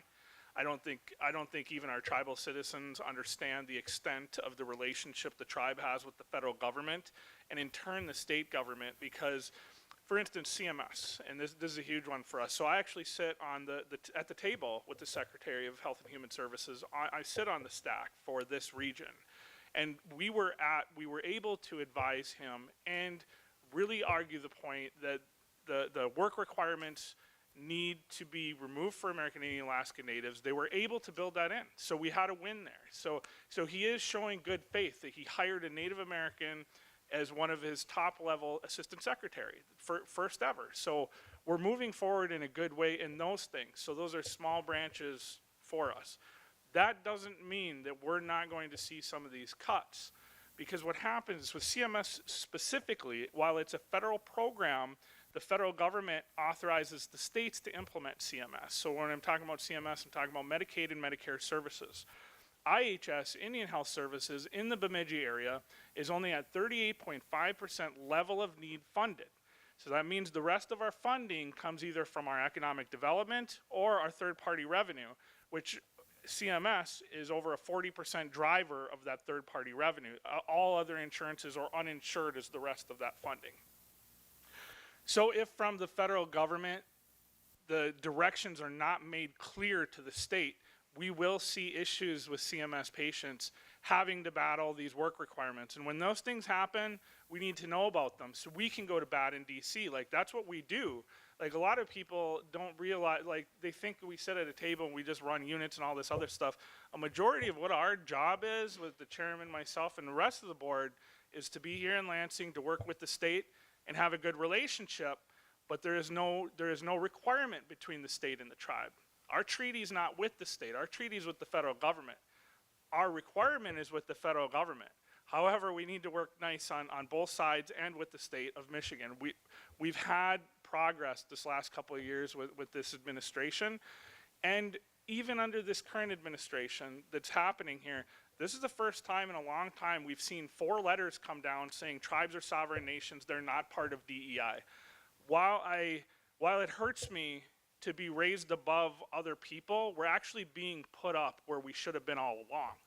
A federal to federal relationship with the United States government above everybody else. So yes, the DEI mandates are hurting some people, but we have in 4 different letters stating that tribes are sovereign nations and we have a government responsibility, a government to government responsibility with tribes. To me, that's pretty important because that is in writing that's never going to go away. And HHS is one of those divisions that used it in multiple different letters. So being at the table, making sure that CMS at the federal level is giving guidance to the states, I think is going to be very important. Do I think cuts are still going to come down? I do think cuts are going to come down, but I don't think they're going to come as heavy for tribes as they do for the general population. And they realize that tribes are in the most remote areas, so the more they impact tribes, the more they're actually going to impact the local community and ultimately the state and their constituents, and they're really focused in on that, right? So their changes are coming. But my theory is to be a part of the change and steer it in as good of a way as we possibly can. Instead of saying, no, I demand 100% funding no matter what, you know, and my mind's never going to change, we need more money. If you just go to somebody and say, we need more money, you're not going to get anywhere. But if somebody's saying, hey, HHS is going to change, my thought immediately goes to how can I help guide this change for the tribes, because I'm one of 16 people at this table, and make sure that our voices are heard and that every concern we have, because when you're talking about a change in HHS the way we're about to see it, you're talking about what, 25 divisions or 28 divisions going down to 15. So there's going to be some serious consolidation, and the American people and the tribal people are going to realize how much you rely on some of these services from SAMHSA and HRSA and OASH and all of these other acronym names that live under HHS. And our job as tribal leaders is to fight for those, to make sure that the tribes are not hit as much as the rest of the general public, because we're sovereign nations. So I'll leave it at that. I'm not going to go deeper than that. I am more optimistic than some people at the table, but that's okay. It's okay to be optimistic. It's okay to be prepared for the worst, but hope for the best. That's what I always like to do. Is it doesn't mean we're not preparing, but we have to have a solid voice at that table. So in my opinion, I hate being in DC, but we should be there more this next couple years, because there are so many changes that are happening. And I'm going to tell you, whether you like it or not, whether we like it or not, the changes are going to happen. So we're either there helping direct the change as much as we possibly can, or we're on the menu somewhere else, you know. With that being said, I'll go back to housing really quick. I'm actually excited because in Unit 5, our housing project just kicked off underway. We just have a small tiny home project of 6 homes going into the reservation up in Wetmore in Munising area. So I'm excited to see that because it's kind of a pilot project for the tribe. It's the first time we're ever using tiny homes. And I'm willing to take the risk because, you know, if it works out for like single families or maybe a couple that needs a 1 unit, or maybe an elder that's pretty mobile but can't maintain a 3-bedroom anymore because their family's all grown up and moved away, let's move other families into those 3 bedrooms, get some of these people into these single 1 to 2 bedroom tiny homes and see if it works out. So my hope is that it does work out, but we really need to diversify our housing portfolio from a mix of these EDC projects to tiny homes to some trailers and then our homeless shelter. We need to work on that. People want to come home. You know, as clear, he came home as far as he could and he wants to work for us in some way, shape, or form. And there's more people like that reaching out all the time. They're like, hey, I want to move up there, but I can't afford, like, City of Marquette, I can't even afford to live. Like, if I not had a house there, I couldn't afford to live in Marquette right now. It's like $300,000 for a fixer-upper. Like, it is insane. They've just built a new affordable apartment unit down the street, like, in South Marquette from where we used to own a building, which was sold, which I won't dwell on, but we should have never sold it. These new apartments, 2 bedrooms going for $2,300. and a one bedroom's going for $1,900 a month. I could live in downtown Minneapolis for that much in a condo. Like, that is insane that the Upper Peninsula of Michigan's real estate is valued that high. So these things are much, much larger issues that we need to address. None of this stuff is going to happen overnight. These are like long-term things that we have to address in various capacities. So, and when we do say, hey, reach out to your representatives, we mean it. Like, reach out to your representatives, because the more people that call these people, that puts heat on them, and they do change their mind. So we'll see what the landscape shapes up like, but we may put a call out for people to help. And we'll be very specific when that happens. Like, not like, oh, this could happen, this could happen. We're going to say, these things are happening and we need your voice at the table. Because you hit, our at-large membership, if we utilize our whole tribe, 52,000, 53,000 people across the country, we would hit so many different representatives across the country that we may actually start shifting thinking. Because then they're hearing voices from all over the place right now. But when everything is the fear of the unknown, you don't know what to ask for, right? So we don't know what's coming yet. We still don't know what it's going to shape up like. We have an idea, and some of us are optimistic, and some of us are prepared always for the worst. So I know it's coming, and it's nothing good, so I'm not as optimistic as you are. I'll just flat out say that. So my partner's a PhD from Johns Hopkins. She's a public health researcher. And some of the things she's told me, it's set back public health decades. And we're talking about ailments that will impact Native Americans. So that's fine and dandy that there's exceptions for, Medicaid and things like that. But when you drastically cut funding for diabetes prevention, and we're the #1 ethnicity that gets diabetes, that directly impacts us, plain and simple. So that's all I'll say about that. Oh, Aaron wants to say I something. guess one more thing. It's helpful to have a couple of different voices on these issues. I appreciate the work that Tyler's doing on STAC. Kathy Abramson and I were both chairs of STAC at different times, and that is who you got to talk to, right? I don't think I could sit at the table right now, because I'd have to like knock on their head like Biff, McFly, McFly, because some of the stuff that's happening is just so stupid. But we do have to have somebody at the table advocating. What I've been doing is sounding the alarm with tribal leaders across the country. I've been mobilizing people at NCAI. I basically shamed them into creating the Coalition for Tribal Sovereign Nations, which has been the most effective in getting policy and what the impacts will be on Indian country, and getting tribal leaders to write letters and their tribal members to write letters. I think there's more work for us to do in that space, because I don't know if Tyler said it or Austin said it, but we are the largest tribe east of the Mississippi.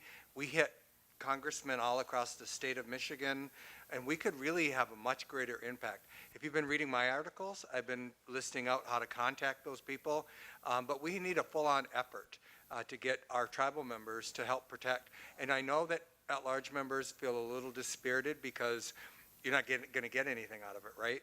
Because we aren't offering anything to you yet. But the time will come. And if we stand unified as a tribe to protect what we can get, just think how powerful we'll be as a tribe. So I do appreciate that we have different views about it. I think I have a more pessimistic view of what's going on.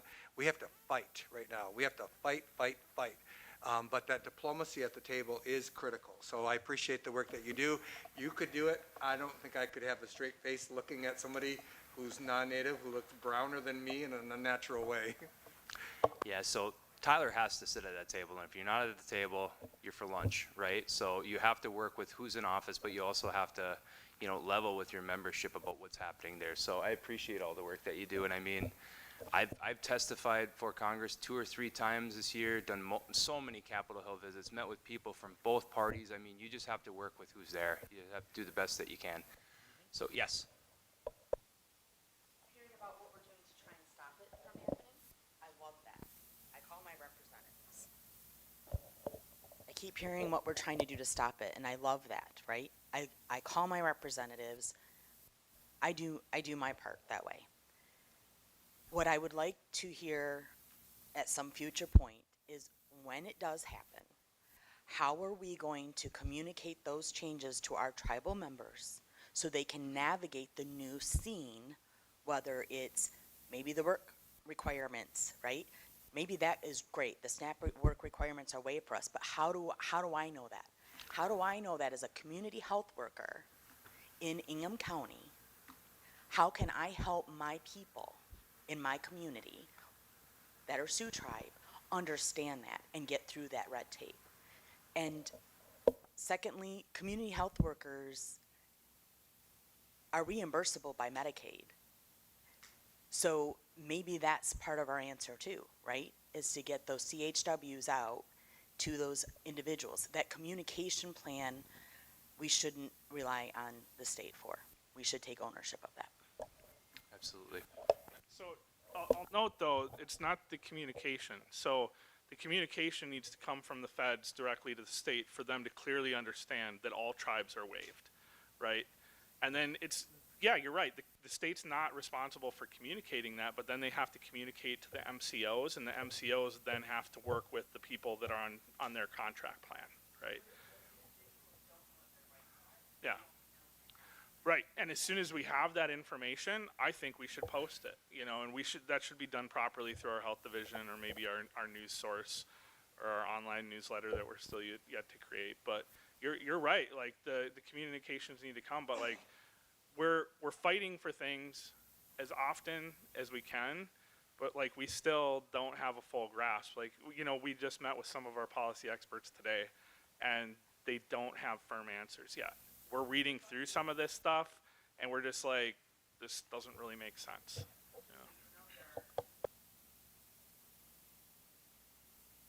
You're not invisible.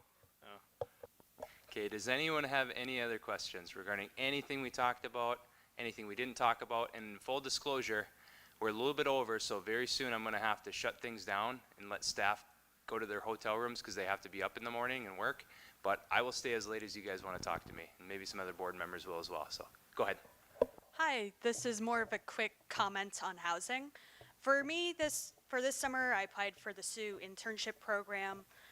Fortunately, I wasn't able to say yes, partially just because of how long it took to get back. I understand a lot of paperwork, a lot of assigning, but I also know some tribal members downstate didn't apply just because they didn't realize that if they got accepted into the internship program that you could potentially rent out a room with one of the universities up there, for example. So it's more of like a comment or suggestions when people list out these internship opportunities or the application to be like, hey, just so you know, if you get an internship, here's a possible way to secure housing. Just because for me, I learned that late in the process. That would have been very helpful, and that would have very much changed my summer plans and possible career trajectory. Well, I think that's an excellent suggestion, and I'll pass it on to our education director, and we can put that information out next year. So I appreciate that. Okay, who else? Are we just doing health, or is it kind of because we're getting Anything. time? Okay, Yeah, cool. anything. That's why I just want to make sure. Okay. There was two things I really wanted to bring up, and first and foremost, again, thank you all. I know it's been a long drive for you all. What we do, I think I speak for most of us here, we do really appreciate this 100%. It's very much needed, that connection, that culture that we talked about. Two things I want to bring up. The first is that going off of the committees, I hope as we update our infrastructure and get more tech savvy and things like that, because I have emails where it's like, hey, I know I'm at Bra, is there a way I can come up once a quarter, or can we do Zoom or something like that? And there's a lot of roadblocks to that. So I think that, having that connection, that culture, that's an opportunity that hopefully as we move forward, we see more of that. The other thing that I wanted to mention was the, I haven't heard a lot, and maybe I'm incorrect because I haven't read everything from all of you, but it's been a long time since I've heard anything about a more proactive stance, in my opinion, about getting rid of the blood quantum factor in the Michigan Indian tuition waiver. Blood quantum is a huge racist policy. We are a sovereign nation. It should just be enough that I am a member. So I would like to see some kind of more proactive stance along those lines. So thank you again, all of you. So I completely agree with you. The issue is you have to convince the state to pick up the extra price tag. So we're a big tribe. Most of our members don't qualify for the blood quantum. So the way the Michigan Indian tuition waiver works is you have to meet a couple things has to be satisfied. Number one, you have to be a member of a federally recognized tribe, and then you have to be a quarter member. Well, they leave it up to each tribe's enrollment department to figure out that quantum.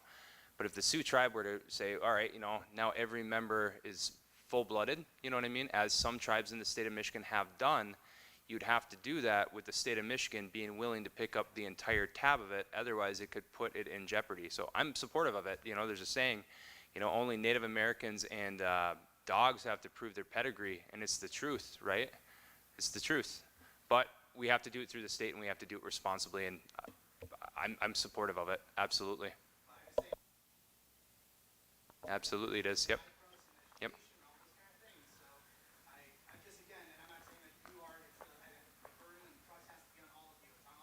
Yep. Absolutely. Aaron, the Rob? I actually did an op-ed on this on Native News Online, so that's a national source. I did it on the anniversary, as we enter the 50th anniversary of the Indian Education and Self-Determination Act, because it is blatantly racist. If a black person applies for a scholarship, they aren't saying, okay, how black are you, right? It is so foolish, it's stupid. And I know that's a term people don't like me to say, but it is just asinine. We have never had a blood quantum requirement in our tribe. I'm old enough, I remember when they were debating it in our Constitution. My grandma they had the debates in the basement of St. Isaac Jogues Church, coming home and telling me about this debate. And she said, I'm going to support no blood quantum because someday I'm going to have grandchildren that aren't going to be eligible. So why would we do that? Why would we cut off our own flesh and blood? But the danger is, and I'm always pushing this envelope, right? And we brought it up today, and the danger is in an environment that is so anti-DEI that right now we're under the radar, and there's always attempts by the Republicans in the state legislature to try to get rid of the tuition waiver. And right now it's kind of not the best time for us to try to push it, but we do need to have a strategy for when the time is right, so when we can push it. There's no skin off our back for doing it. It's going to actually help us as a tribe because 2/3 of our members don't currently qualify, and we only give $1,000, maybe $1,500 a year from our tribal scholarships. And I do appreciate all the hard work for fundraising for scholarships, but we're never going to give as much as the tuition waiver gives. So it would benefit us to push it, but I am mindful, and right now is not the perfect time to push it, but the time will come, and we should have a strategy for how we push it. There are some tribes that don't support it. I won't name them because they have blood quantum requirements, so they want to be consistent with their own requirement. But what I'm supportive of is that we use tribal certification and leave it up to the tribe, right? I'm not telling any other tribe if they want to cut off their quarter bloods or less than a quarter blood or whatever, that's up to them. But we shouldn't be about supporting a racist practice that disadvantages our own people. But I also want to say that Republicans have been very helpful with getting full funding for the tuition waiver. Senator Wayne Schmidt teamed up with Senator Irwin, who I don't know if you guys know, but Senator Irwin is a Sioux Tribe member. I used to babysit him. But they worked together and they got full funding because for 20 years colleges were underfunded, and now they get full funding for the tuition waiver, which creates an incentive for them to go out and recruit Native Americans to come to college. So I'm glad that you brought it up, and I obviously am passionate about it. So I just want to add this. So we have about 50 scholarships in the Sioux tribe. They reach about $1,000. So we had about 2 or 3 that required a blood quantum, which is dumb, right? If that's our position for the Michigan Indian tuition waiver. We got rid of those this year. So we don't require those for any of our internal scholarships. Yep, and I'm thankful for that. Rob, and then I'll get back with you guys. So I just want to say that I appreciate the comment on and the questions about our blood quantum for the tuition waiver, but especially that it was pointed out that it's a treaty right, and within our treaty it specifically says that our people are guaranteed the right to education. And so I wanted to drive home that our message has to be, as a tribe, that those are treaty obligations, which means that there was an agreement to us in which it's owed. I think we ceded collectively as tribes 14 or 15 million acres for Michigan to become a state. So I had this debate the other day with someone that said it was a handout. It's like, it's not a handout. I think if any of us owned a home and we decided to sell it, and the person who bought it called us one day and said, hey, you know what, I think I'm going to not pay you anymore for this. I know I still owe you. We would be coming to collect or evict. So our message has to be, you know, you need to pay those treaty rights in full, or we need our land back. And we know that they're not interested in giving our land back. So our message has to be very clear that that is not a handout, and we need to do a better job of educating the general population of what these are, and ask them point blank, do you want your nation to be a nation of integrity that honors its obligations to the native people that have resided here for thousands of years before you were here, or do you want to be a nation that lacks integrity and is dishonest and lies? And I think if you ask most people, if you educated them correctly, I think there would be more people who realize that they're not handouts, that they're payments, and many states wouldn't be states without it, and chunks of the United States wouldn't be the United States without those agreements. So those agreements, you know, they were paid for in blood and sweat and tears by our people, and we need to be very firm and when we approach the state and the federal government that those payments need to be made. And you know, to add a blood quantum to it is, to me it's putting terms and lines around how you're going to pay your payment, and that wasn't part of the agreement. The other thing I would like to mention is that when we first, some of the new board members first got in office, one of the things that we pushed for, and I had conversations with many at-large members about this, and I believe there was multiple co-sponsors, new and old board members who supported it, was our need to develop our ability for remote work, because we have, you know, I think close to 60% of our population that lives outside of the service area, and like we heard many of you tonight say, how can we help? Well, it's our job to create avenues for you to help and be involved in the tribe, and one way we could do that is to take advantage of new technologies. So we passed legislation at the board table to allow our departments to utilize remote work, and I think we need to take that a step further. I don't think it needs to be an option. I think it needs to be a mandate that anywhere possible we need to offer remote work, so we could broaden our horizons on how many people we can work, and look how much talent we have out there just sitting in the office, out in our audience right now. You know, how many of you guys would work for the tribe if you could? And I think that number would be substantial. So we have an interim CEO right now. When we make a final decision on our permanent option, I think one of our first directives to that CEO has to be, we need a robust plan and implementation to do remote work and a system to do it in. I think that's, you know, scaring a lot of the directors. We have a lot of managers, you know, who've been in their positions a long time, and technology has advanced a lot since they've been in their position, so that's got to be intimidating to them. So maybe we need a team of people who are technologically advanced, who their sole purpose is to implement remote work within our tribe, and they could be the hub of who's teaching all of our departments to do it. I think that is something we really have to move in the direction of, and I think it would be a great service to at-large members. All right, guys. So final questions from the audience? Yes.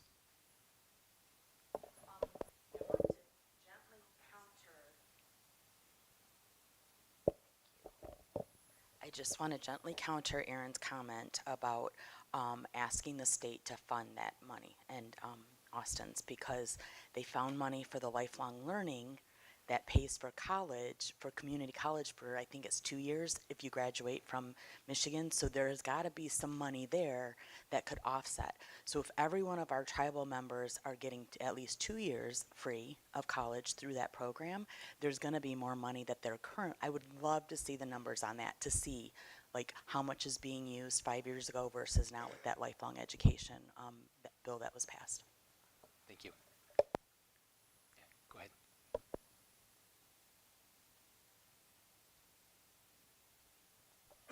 couple weeks ago, you had a presentation from higher education about scholarships. I'm questioning whether or not they touched upon the special needs scholarship. I'm bringing this up because I received an email just a couple days ago indicating special needs scholarship was no longer available or not available this year, and it was being moved to a different department. And it will become available again in fall 2025. My family has applied for that scholarship for the last approximately 5-6 years because my son is completely deaf in 1 year and needs support. He's also autistic, ADHD, and we've been able to use this money for supports for him for school. It is not something we're able to rely on because in years past, the deadline came and went and we heard nothing. But to hear that it's just, you all just had a presentation on it, and now it's not available this year, is super disheartening because there's some new technology out there finally for someone who doesn't have a nerve, so like bone conducting technology. And the indication was also made it will be available again in fall 2025. It's never been portrayed that it was ever a spring or a fall. It was a yearly grant or scholarship. And it's very antiquated paperwork that you go through. It's the same paperwork a college student would have to fill out. So my now 7th grader, but as a 3rd grader, we're filling out like, what's his GPA? Does he have to write a scholarship or write an essay for a scholarship? Because it's the same paperwork. There's been a change in personnel, so you get different answers. I've had, what do you submit for it? Why do I have to show that I'm going to purchase this, this, and this with the scholarship money versus using it to offset the mileage it costs for to be driving to multiple appointments or to for insurance, deductibles. So I have to submit exactly what I'm going to purchase, and on and on and on. And luckily, we've received it. But now we're being told it's not available, and I don't know if y'all are aware of that by some of the looks, maybe. Yeah, Oh, you are? so it changed from the education department to the health division because it deals with people's medical records, and the education department didn't want the liability with HIPAA attached to it. So if it's gone away, but if it's going to be there in fall of 2025, fall of 26, okay. Yeah, no worries. So I will follow up on that. I can relate. My daughter's deaf, has 2 cochlear implants, so I get it. We'll follow up. Let me get your contact information before I leave, okay? Yep.